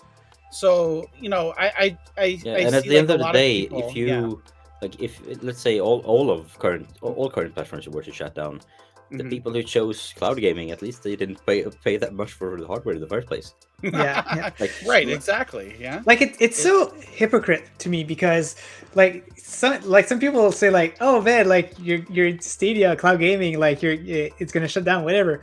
And then they see me buy CDs, physical CDs, and like, what are you doing? Are you dumb? Like this, like why are you wasting your money on CDs? But that's what you're doing with consoles right now. You're buying games physical, like. It's that anyway, amazing so- story about when Blockbuster tried to, or Netflix were like they were starting out. I think at that point with the streaming slightly, and they went to Blockbuster. And were like, "Would you guys want to buy us?" For that? And it was something very like just a couple of $1 million. It was cheap. Oh my gosh. Blockbuster were like, nah, that's never gonna take off. Like, like sending DVDs over like snail mail, and then, like something on the internet. Nah, that's not gonna stick. Yeah. And then fast forward a couple of years, and Blockbuster is no longer around. Yeah. And Netflix is one of the biggest companies in the world. And also, and like at the same time, also like Blockbuster employed, I don't know how, like 20,000 people around the world in just stores, and Netflix has like 5,000.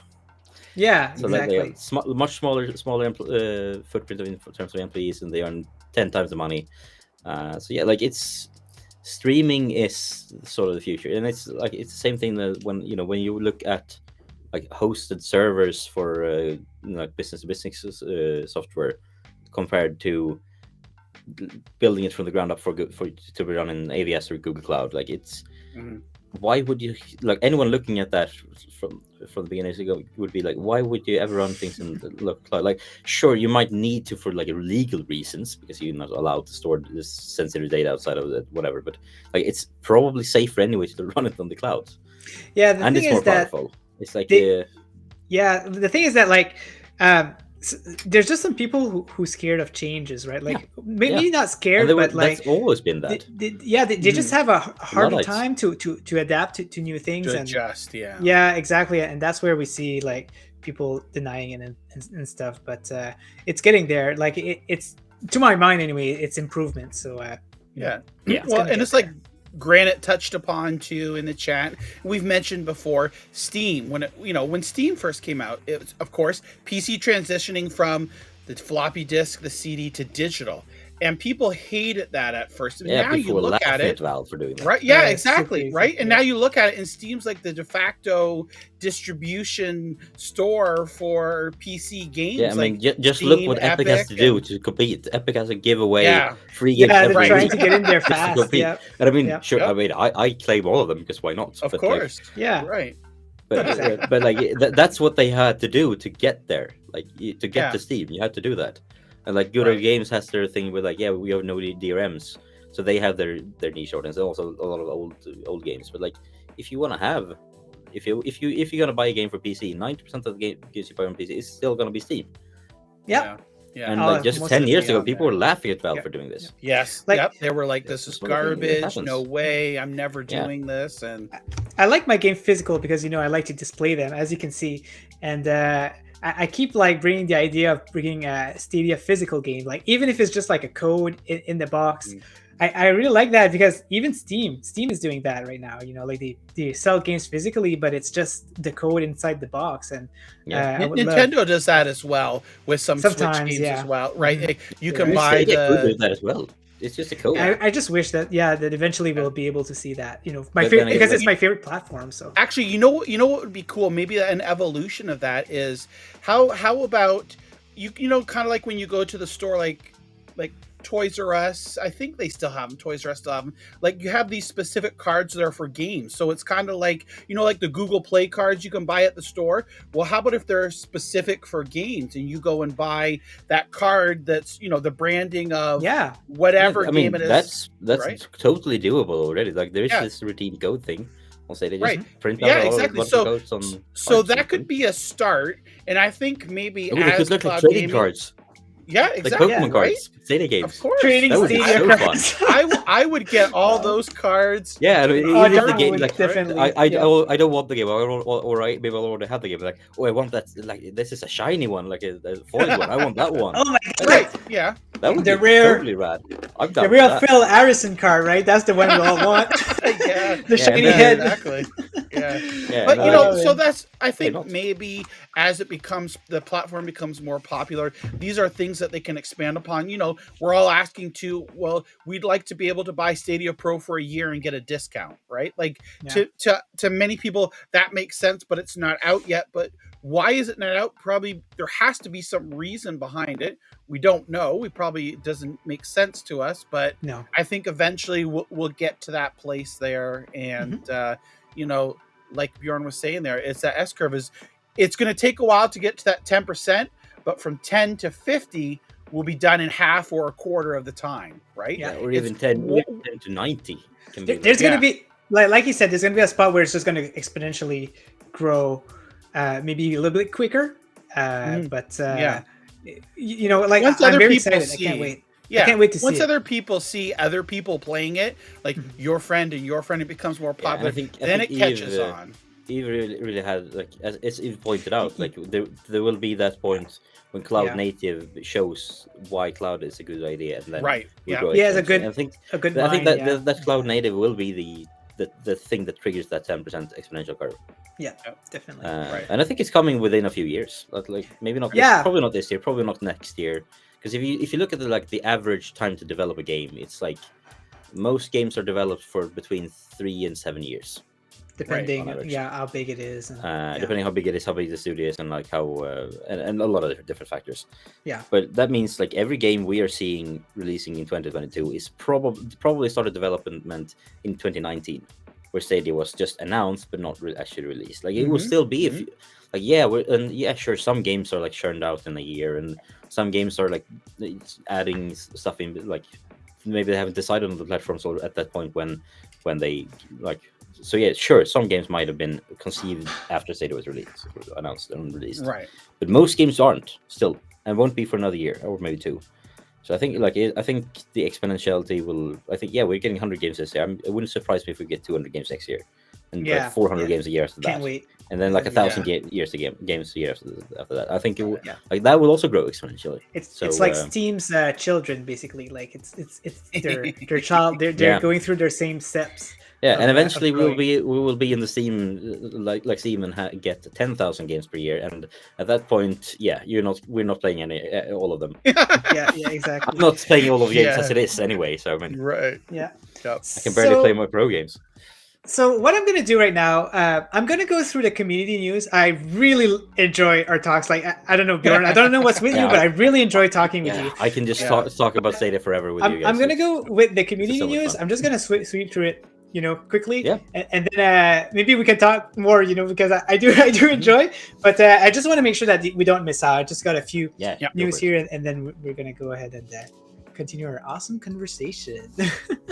So as for community news, rumors, or speculations, so for the community, we have the week 3 of the Winter Community Championship happening right now, and the game is Merrick's Market. So I've seen some people starting to play this. All you have to do is play the 9th stage of the game, which is called Hard Craft, and it's March 8th. So all you have to do is get the best score out there, and there's some pretty crazy competitors right now. They're sending me their scores in private because you can actually hide your score in the game. So they're very strategic. Like they don't want people to see their score, and there's some pretty amazing score out there. So if you haven't looked it up, or if you're even interested in watching some of these streams, me and John are going to stream some of these streams tomorrow. So stay tuned. It's going to be from 12:30 to 2 p.m. John, is what you said? Eastern time? Yep. Mm-hmm. Okay. Mm-hmm. Yep. And also, Merrick's Market is great. Yeah, I love the game. It's a great game. Yeah, it's really fun with people. I have a question, Ninja. Did Dave, who we interviewed last week, did he go on the leaderboard there? Did you notice that he kind of put a challenge out there, or no? You know what? I haven't noticed. I don't have a screenshot with me right now, but I should have a look because he did mention that he was going to try it out. But these scores, man, I think he'd be pretty impressed at these scores. So even one person said that he felt like he was cheating. I don't know what he did. He didn't tell me, but he said like there's some things you can do in there that's unbelievable. Hey. So yeah, but I mean, if you find a shortcut to it, right? He's not because there's no really way to cheat. If they found this way that no one else is, and they can rack up the score in time, sure, go right ahead, right? Exactly.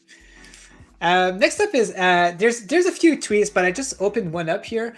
Parato, which is the developer of Skyclimbers, this week they were pretty active and pretty positive towards Stadia, which was kind of cool.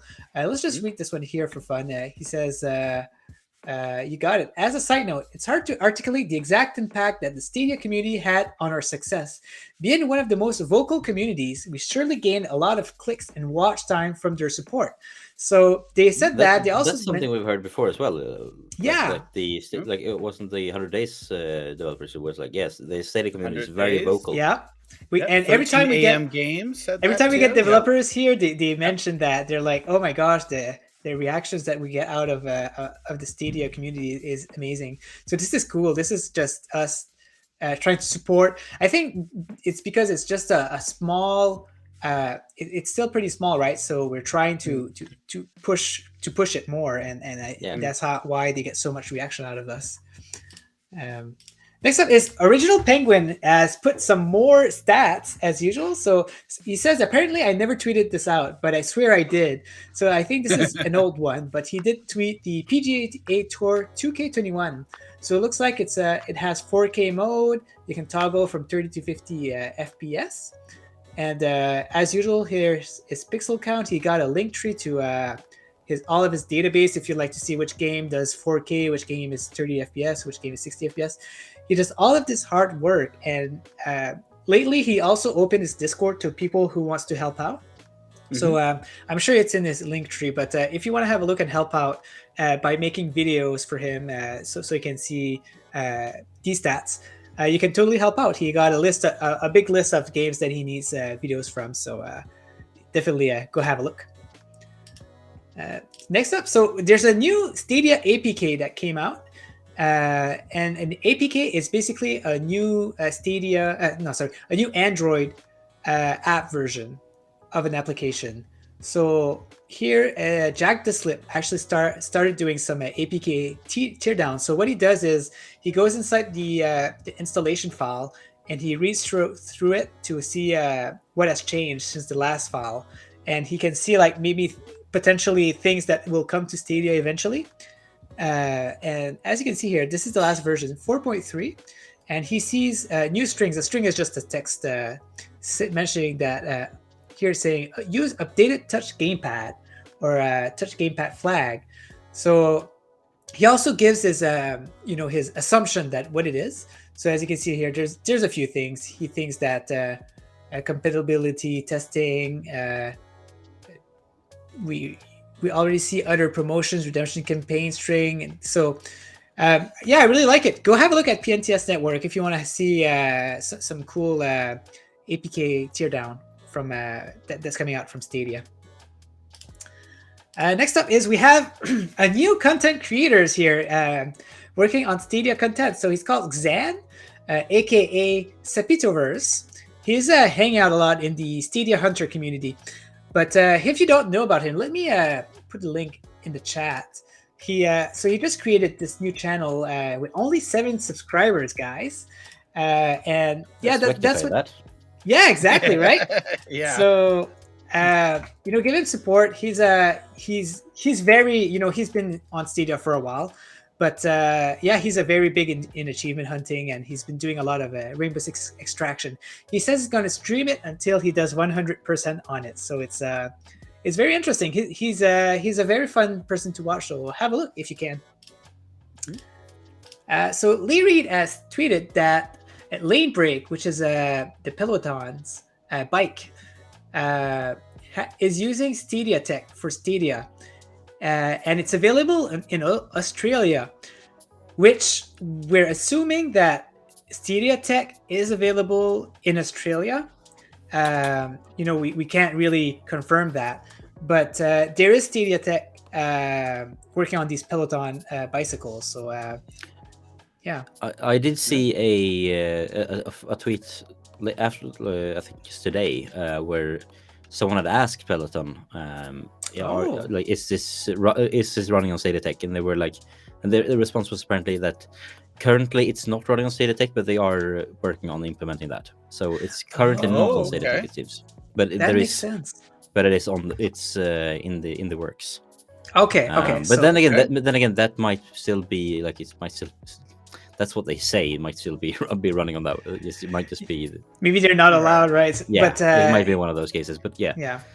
It's all speculation. But yeah, they did confirm that they are in talks and are working on it. But yeah. From that. So since it's coming out from the dev's mouth, let's assume that it's not running on Stadia Tech right now. But it's good to know. I wish I knew that before being too excited about it. I mean, it's still something that's in the works. So. Yeah, exactly. Yep. So Jack's the Slip putting his stats on Sundays as usual. So as you can see here, they're on the top of the chart. Wait, are they? What is JF? Yeah. So this is talking about. These are the top 40 games available on all the different platforms, and it shows here, about Stadia having top 40 games here. The most of the top 40 kind of thing? Yeah, type deal. Okay. So it's just a little bit of interesting information from Jack. I don't know if Jack is still in the chat. Maybe he could comment on that as well. But thought it was a little bit of interesting info. It's sales data from the UK. Oh, okay. Cool. So it's it's based on the top selling games in the UK that's not platform exclusive. Okay. How are we performing? Okay. I think I heard about it. I think FIFA is one of them. I can't remember the others. I think FIFA's Far Cry always one of 6. them in the UK. Yeah, Far Cry 6. There's always a Ubisoft game in there also, right? Yeah. And those types of games. Cool. So, Ninja, I was going to ask you real quick here. Actually, I wasn't. Lo-Fi Monk was asking. How do you join? Is it? I know I've got a link here that the bot's been advertising. Is it too late to join now? Do you know since we're this far in, we're on week 3? Yeah. It's a tough question because I don't think that Jack has mentioned it. But I'm gonna say that it's too late. It's not too late to join. It might be too late to be able to win. Right. That's possible. You could always reach out to Jack to Slip. Yes. Right? Since on Twitter there, send him a DM, and maybe he could clarify that for him. But yeah, I think it might be too late to be able to make it into the finals. But for this week's competition, which you still can win money on, you can still play. Yeah. Have a look and ask Jack because we like week 3 we weren't sure if we were gonna close it down to the current competitors. So definitely ask him and see if that's the case or not, for sure. And next up, what's this? Oh wait, I just skipped that one. Oh, give me a second. That was the Helix Cloud Gaming, as they were celebrating. Let me put it on here. Okay. Bring it back. I think it was 24.5k downloads of their podcast. Oh wow! Which is pretty awesome. We like to highlight that in the community. There we go. Helix Cloud Games podcast is I've been listening to the Sounds of City podcast since the first one. Yeah. It's like every Monday evening, like after work, and then I usually have a short meeting with some friends that we're developing a digital board game together. And then after that meeting, it's like, now I'm gonna do the dishes, and then I'm going to bed. It's always like it's part of my routine now. I put that on every Monday. It's a great show. Yeah, I love it too. They're really informative. I love their opinions. They're always matching mine anyway. So I love what they say. They have a lovely little Discord as well. It's they do really. I like to hang out on. Oh my gosh, I need to join that. There's these. We're not. It's a nice little community. I've been chatting there for a couple of months now. I need to get there because they always forget to promote it. So that's funny because I only discovered that Nerdness had a Discord last week. So I joined that. But I'm so late on these kind of things. It's hard to keep up with all of the Discords. Yeah, I'll join this one for sure. I wasn't aware that they had it. That's awesome.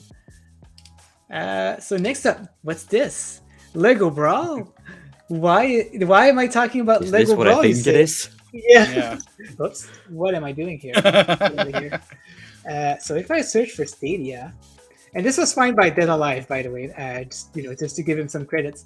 But here it says Lego Brawl was originally released exclusively for Apple Arcade back in September 2019. This means that the game has been playable for iOS and Google Stadia device for about 3 years now. Guys, so we've been having Lego Brawl for 3 years on Stadia. I think they mean Android. Yeah. No, what you talking about? Come on. But yeah, this looks like if this is Super Smash but with Lego bricks. Yeah. I'm down. But how? I'm trying to think. Is how does that mistake get even written in there? Maybe the person who was writing it was thinking about Stadia or had Stadia on their mind. Yeah, when they were writing it here. And it's just I'm not sure, but it's kind of funny. But by the way, this is. But then again, it is coming to the other everything else in June 2022. So maybe it comes to Stadia as well. You never know, but This is I don't really consider this as a hint to it, because it's so out of the blue. But I just wanted to say it because it's funny, It's a journalist having a bad day. Yeah, exactly. We'll blame it on that. Now, how come everybody else didn't pick that up and run with it, saying that Lego Brawls is coming to Stadia or is secretly available already on Stadia? Right? It's if it's not bad news, then it's not. Then if it's not bad news about Stadia, it's Stadia. But good news about Stadia, it doesn't generate the same amount of clicks. Yeah, exactly. It's weird because it's like that for everything. Like like Yeah. like the people who get hated the most, like are like the most popular one on social media. You know, like this is how you get clicks. So Yeah. Right. Unfortunately. yeah, exactly. So that was it, guys, for the community news, and we do still have a little bit more time here for the stream. Mhm. And John has actually suggested a kind of cool a cool subject to talk about. And we're opening it to the chat also. So we're gonna look at the chat. If you have any questions, if you want to talk about this subject, just let us know. But I'm gonna let John talk more about it because he's more aware of the subject. So I'm gonna let him Yeah. start on this one. Yeah. So there's a game industry article. Of course, this was based upon the conversation that we heard Yves talking about earlier, the investors call. Pardon me. Mentioning that Ubisoft has a very different tone or approach now of being acquired. Back in 2015, there was what they called a hostile takeover tried to happen, and they were able to squash that. But now it seems as if Ubisoft is quite possibly more open to being acquired. And MM2K put this tweet out here, and I thought it was rather interesting and maybe something that we could chat about here. He suggests or supposes here that Google, not Stadia, buy Ubisoft. Afterwards, allow Ubisoft to run independently. So kind of like what we're seeing PlayStation with Bungie, right? Yeah. I'd keep it multi-platform for the next 5 years. After that, keep multiplayer with the caveat first on Stadia /Android, launching 6 to 12 months before elsewhere. So I thought this was really interesting. I mean, he uses the hashtag wishful thinking, you know, which I agree with his sentiment too. But I thought it makes sense really, because Ubisoft is such a hardcore supporter of cloud gaming and Stadia. And again, we heard those comments from Yves as well on cloud gaming and things like that. So I kind of just wanted to see, you know, what other people's thoughts on this were, and maybe what do they think about it. I'm more in the place of I don't think it's necessarily a good idea to buy them, but it would be like I think Google currently would benefit more from Ubisoft being independent, because then they can go to, like, if they buy Ubisoft and then go to EA and saying, hey, do you want to do some white label stuff? Yeah. EA is probably going to be like, yeah, you just bought one of our main competitors, and we're not that interested. Because, and maybe they wouldn't care, but there is always a risk. Usually people don't want to do business with competitors, and they would become a competitor at that point. But at the same time, like, the worst thing that could happen is someone else buying them. And at that point, like, if they hear a whisper that someone else is trying to buy Ubisoft, I think they need to be there with a big fat wallet saying, whatever they're offering, we're offering more. That's a very interesting point. Because I think the best thing is for them to stay completely independent, but because also, like, just think of, I mean, I can already see the headlines of, like, Google buys Ubisoft to try to save Stadia, and then people will be like, yeah, now Ubisoft was ruined before, now it's even more ruined, or something like that. You never know. It would just be a PR nightmare. Because people will spin it in the bad light. Because, but if they keep them independent, and just like as long as Amazon don't swoop in and buy them, and Microsoft and Sony doesn't buy them, I think they're quite fine with just saying, like, just keep building on that relationship. Like I can't say in the chat, right? Like, imagine a crew game with Google data. Yeah, sure, they can do that still. Like, they can have that collaboration with Google. And Ubisoft, between Google and Ubisoft, even without buying them, and I think they really should.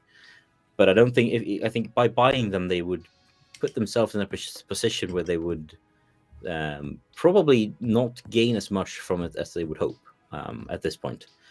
But then again, like, if Amazon buys them, then that's horrible. And worse, So they don't, and I also think if you look at what the actual quote from Ubisoft, it was something along the lines of, like, we're not trying to be acquired, but if someone comes with a really good offer that's, like, super good, I mean, we're not, like, we will at least entertain it. Yeah. And I mean, Yeah. and that sounds fair. Like, but that is like the article says here. That's a big step from we will never. We are independent. We will not allow anyone to do a hostile takeover and buy the company. Now they're saying that I mean, if you want to buy us and have a good offer, we can talk. Yeah, it makes sense. Yeah. So obviously they opened up a little bit, but I don't think it's a good idea for them to buy them currently. You mentioned except that for revenue. and you mentioned that like if Amazon buys them and they're going to try to get them instead, but then if Amazon buys them, it's the same situation, right? Like EA maybe don't want to put games on their system or not, so maybe in that case Google will be like, go for it. Was that? Yeah, I mean, it would be bad for Amazon in the short term, but then again, Amazon that we know of isn't really trying to push the white labeling thing. You're talking about the white label. Yeah, that's true. Yeah, I mean, we do know that, for example, I mean, I did read today that the streaming games on game streaming on Switch is run by this company Ubiquity or something like that, and they are running on. Yep. I read that they were running on Amazon Web Services. So, but then again, that's just someone using Amazon's cloud servers. That's not a collaboration with Luna necessarily.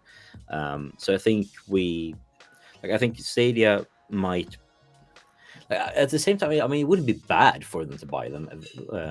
Probably longer. I think the biggest fear might be that if somebody buys them, taking their games off of Stadia, and we know that would be the worst they're such a big supporter. So I think like that's where I tend to lean.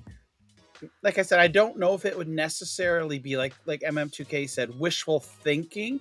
I think that maybe that potential fear or that potential, if there are other offers on the table, might push Google into thinking, say, hey, this is a really big supporter of our platform. Yeah. And, based upon all their comments and things that they made too, Ubisoft could be the ones that make those cloud native games. As long as it's if I were Google, I would go to Ubisoft and say, like, I guess you want to stay independent, and if that's what you want to do, then I support that fully. Right. But if you want to get acquired, then I mean, we can talk about that. But especially like if someone comes to you and wants to acquire you, don't say yes before you talk to us. Get cemented in like whatever happens, talk to us. Let's see if we can work something out. Like that's even better than what you're getting. That's potential. Google can afford it. Of course, yeah. So for sure, I mean, like even if Microsoft or Amazon swoops in with all of their big like $70 billion or something like that, crazy like that. I mean, Google can say, we'll pay you twice that. It's fine. It depends, like who's going to handle it. If they decide, we're going to let Stadia handle it, well, that division, wouldn't be able to afford it. I mean, I suppose it would Google. Go. And I think it would go in like Google acquires it and then say, all right, this is now part of the services, like the content and services department that apparently Stadia is now reporting to. And it's the easiest part of that, and then eventually, obviously, there will be a lot of cross-pollination between the teams, but it's not necessarily going to be on that level. And we did see there was an article. I remember I hadn't seen it. I think we talked about it. We didn't. I don't know if we talked about it on the air, but I know we talked about it, Ninja. That Bryant shared out. Jack Buser had made a comment of the cloud gaming and that there's big. Right. You remember that? That there were was big... in his the report he released. Jack Buser released. Yeah. I don't think I have that. Find that report. Yeah. See if you have that report, because that was interesting as well, and something that was kind of. Yeah, I don't have it. I'm just looking here. Bjorn's going to save the day and get that report for us. But that was cool. Google for Games, I think it was on, right? Yes, yeah, that's what it was on for sure. That was cool because it's cool to hear Jack User still, publicly showing some stuff. So even though he's not with Stadia anymore, like it's just interesting what he talks about. Lech was saying he sent it to me last time. I don't remember. I think I have it here. I can. Okay, you've got it here. I don't. I have it on the wrong computer, but I send it in general chat if anyone else wants to read it as well. Okay. Oh, perfect. Is it going to work though on the? Maybe not. Send it in the. You're gonna. No, you can't. Can you send it to me on Twitter, maybe? Yeah, I can do that. Yeah, then we can share it. Yeah, because when it's in the chat there, we can't. Yeah, I we realize click on it, it's, it comes up saying show. Yeah. Hang on. So messages. But yeah, it's very interesting prospects about this and how Ubisoft has kind of changed their attitude on it, maybe just over the years, and they've seen these recent acquisitions, and they're like, well, that might not be so bad, you know, as long as.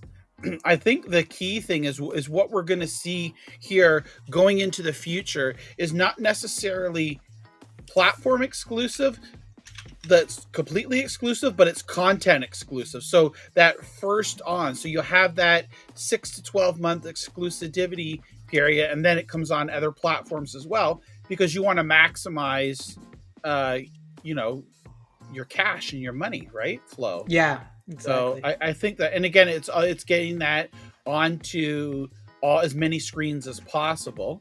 Yes, this is it here. Yeah, there was Jack had mentioned there. Do a search. Well, he's in the beginning for sure. Oh, wait. That's that's I think this is an article based on that. Report, I see. But I think I found the report through this. Yeah, the first one. He goes down. Scroll down, Ninja, and see. There's something he says about. Big year. Something like that. I don't feel like this is the article we were talking about. Yeah, no, this is. I think this is an article based off that one. Okay, that's okay. But we got a summary of it though. So tools like cloud gaming, 5G, and edge computing are likely to accelerate the use of game streaming, augmented reality, and other types of immersive gameplay. If my metaverse doesn't have games, count me out. Yes, I remember that. Exciting new developments in coming months with some major industry players. Stay tuned. Yes. Right. So that's it there, right? Yeah. So who knows what that means? We could be looking into it, you know, more than anything. But I think that's indicative of what's happening or what's going to happen here in the near future. Yeah, I mean, and just reading through that last paragraph, like as a decades-long industry veteran, I've never been more impressed with what technology can do for our industry. Looking past 2022, when we'll see more compute, more AI, more AR, and more innovation around healthy and exciting gameplay, there is just one near certainty: more growth. There you go. That's exactly what you just said. Yeah. And like millions more gaming industry trends 2022, millions more players, billions more streams. Yep. And I saw it mentioned in the chat earlier too, and we've all talked about this as well, as the country expansion is so vital for the population growth. You know, definitely Latin America. We looked at that last week as well. Latin America, India are too big. Asia as well, Australia, things like that are all great and will grow, but definitely the Latin America, Brazil, Mexico, things like that are really going to help grow the population on Stadia, which then in turn will make it more attractive to developers to bring their games, and more potential. More people means more games. Mm-hmm, exactly. And so I'm not someone who usually like think too much about the future and you know, care too much. I just like whatever's in the present, right? Like I do like Stadia in the present, but it still excites me because I'm so invested in it. I see all these little bits and pieces, and you know, whenever the expansion of the country it's gonna be exciting. Maybe they'll be announcing some new features also to attract them, or and I can't wait to see, like, maybe eventually we'll be seeing like directs where we'll be seeing like new games in a big video. This is really exciting. So yeah, I think they realized that doing those at the scale that Stadia was at, it was just not going to help. No, for sure. Yeah. But even now we're seeing them more active, you know, talking a lot more in the community. Yeah. And only like in the last few weeks. Oh my God, I love them. Oh yes. And so this is also exciting me, you know, so see, it's so crazy. Yeah, but I think the report that Google made there, that I think that was made in partnership with the guys over at Newzoo. That I think it was a year ago that I wrote a big post on the subreddit about that one, and was like, these are the numbers that are estimated, and like did some calculations and came to a conclusion that it would, like, it's not outside the realm of possibilities that we see Stadia having like 20-30 million subscribers in 2025. I think 2025, and I think I extrapolated that further into 2030 to somewhere around 120 million. Yeah. And people said it was crazy, and I mean, I might be, but I never know. But maybe not. Yeah. So this is what we were talking about last week. I can't see send it to me here. Send it to us, I think, in DMs on Twitter. So just sharing it here. So this is like stuff that we were looking at last week here. Player demographics and 3 themes for Latin America here, and it shows about live streaming. And then which is good for us content creators, right? Yeah, exactly. Cloud gaming can solve hardware issues. So we talked about this too, like last week, the extreme prices of hardware in Brazil and the Latin American region, and the taxes, the inflation is just ridiculous. And you can see here the spending for cloud gaming there is just on the up, and just like Bjorn said here, look at this. If we see, my pointer isn't moving up there, but you can see at 2020 it goes here, and then look at it start going up. That S, right? It's getting. And that's just the beginning point of this S curve. Like it's just not the even very yet. It's just getting started. Like this is nothing compared to what we'll see later. Again, this is a report put out by Google with Games itself. So this is research that they've done, and it's telling you here too about Latin America, and like you can download the full report that they have. Is so much more information as well. So I highly recommend that's something else to check out if people haven't checked it out already. It's games.withgoogle.com, and there's a report on there. Definitely check that out there, and lots and lots of good information on it. And like I said, stuff that we had mentioned earlier. I'm going to throw that into the chat here.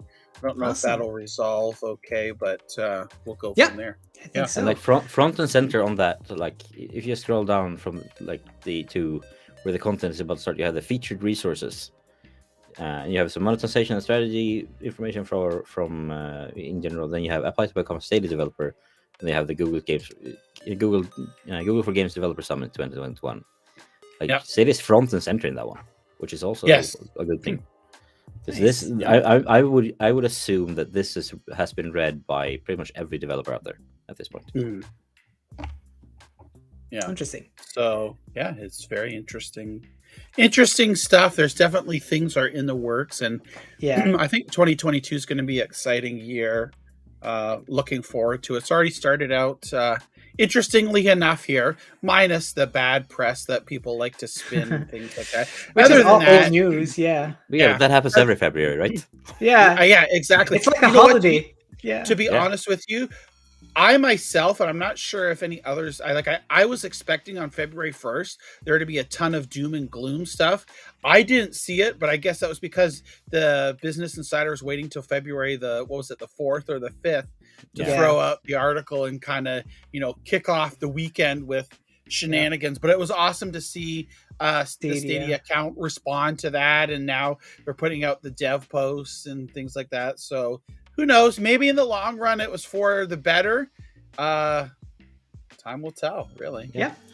It's funny. I can see here that the top growing gaming terms from search, like the gaming share saw a growth of 200% in searches on Google last year.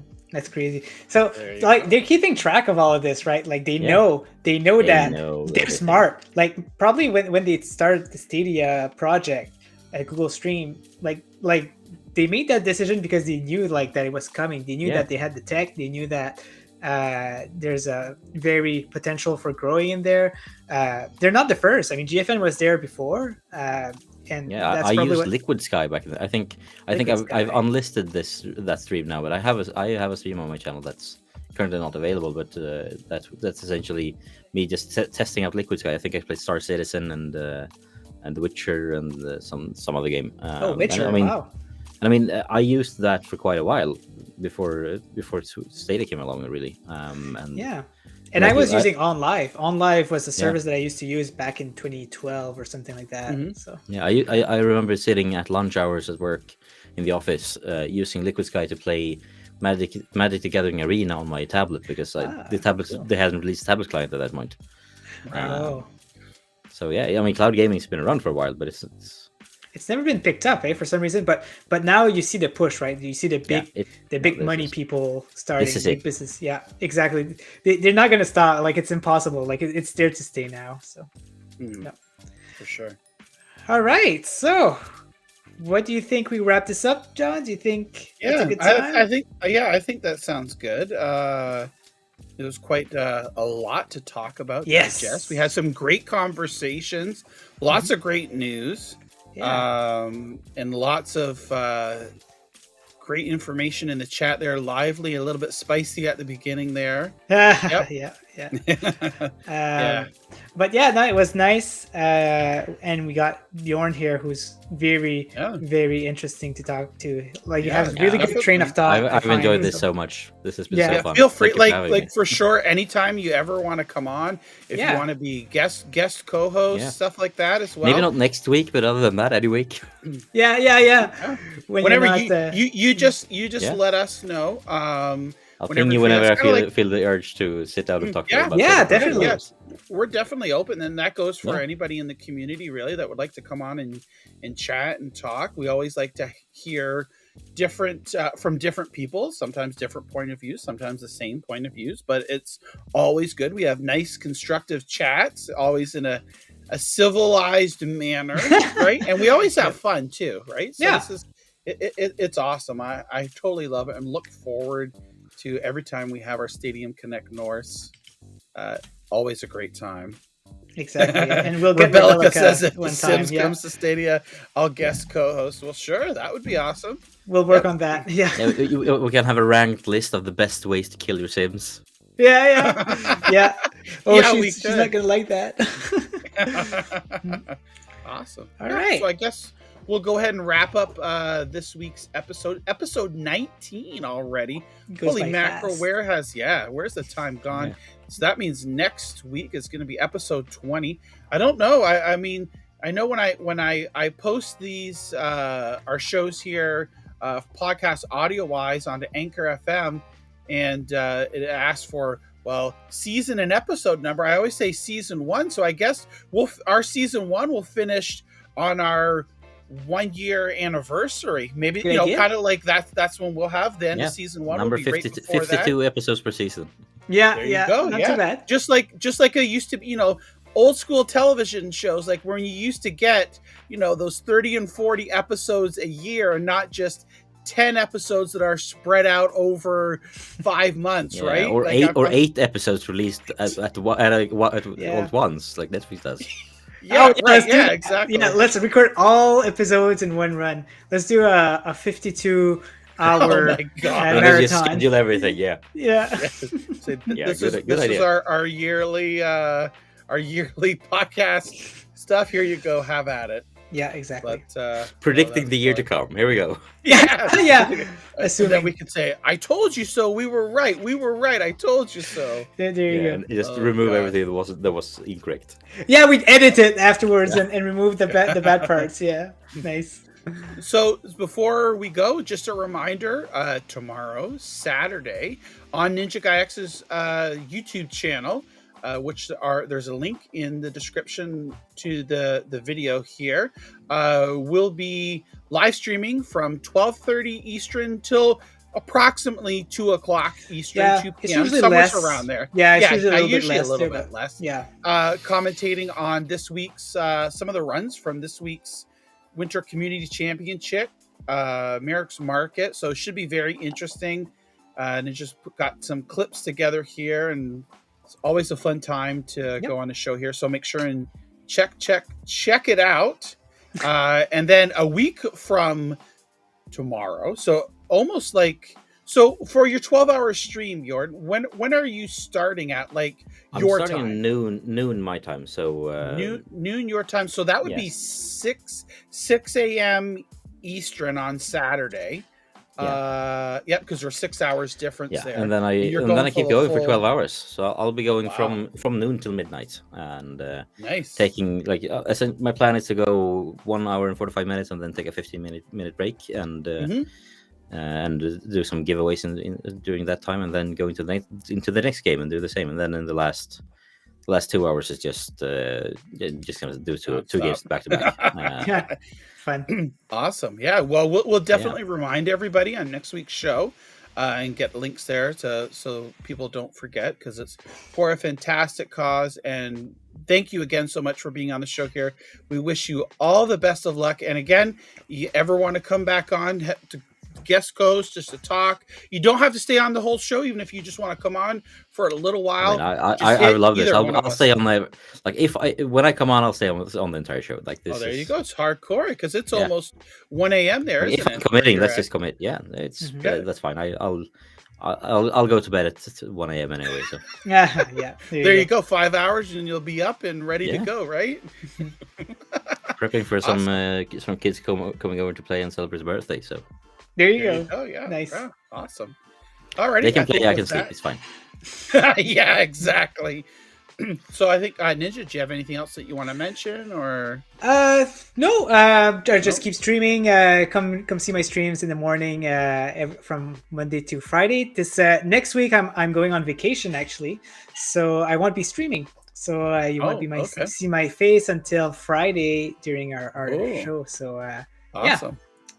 Well, good. So enough rest and relaxation. I know that you had quite a busy crunch at work recently here, so I know that's lifted a bit, but still, it's nice just to get away from it and just relax. And this is basically my company giving me vacation for all this hard work that I did. So it's awesome. It's nice of them. Yeah, exactly. Yeah, it's awesome. Yeah. Alrighty, well, with that, we'll bid everybody a adieu. Good evening, good morning, whatever you want to call it. Have a great weekend. Stay safe, everybody. And we'll see. Yeah, safe. And we'll see you all again real soon. Thanks so much. All right. Have a good one, guys. Yep. Bye. Have a good day.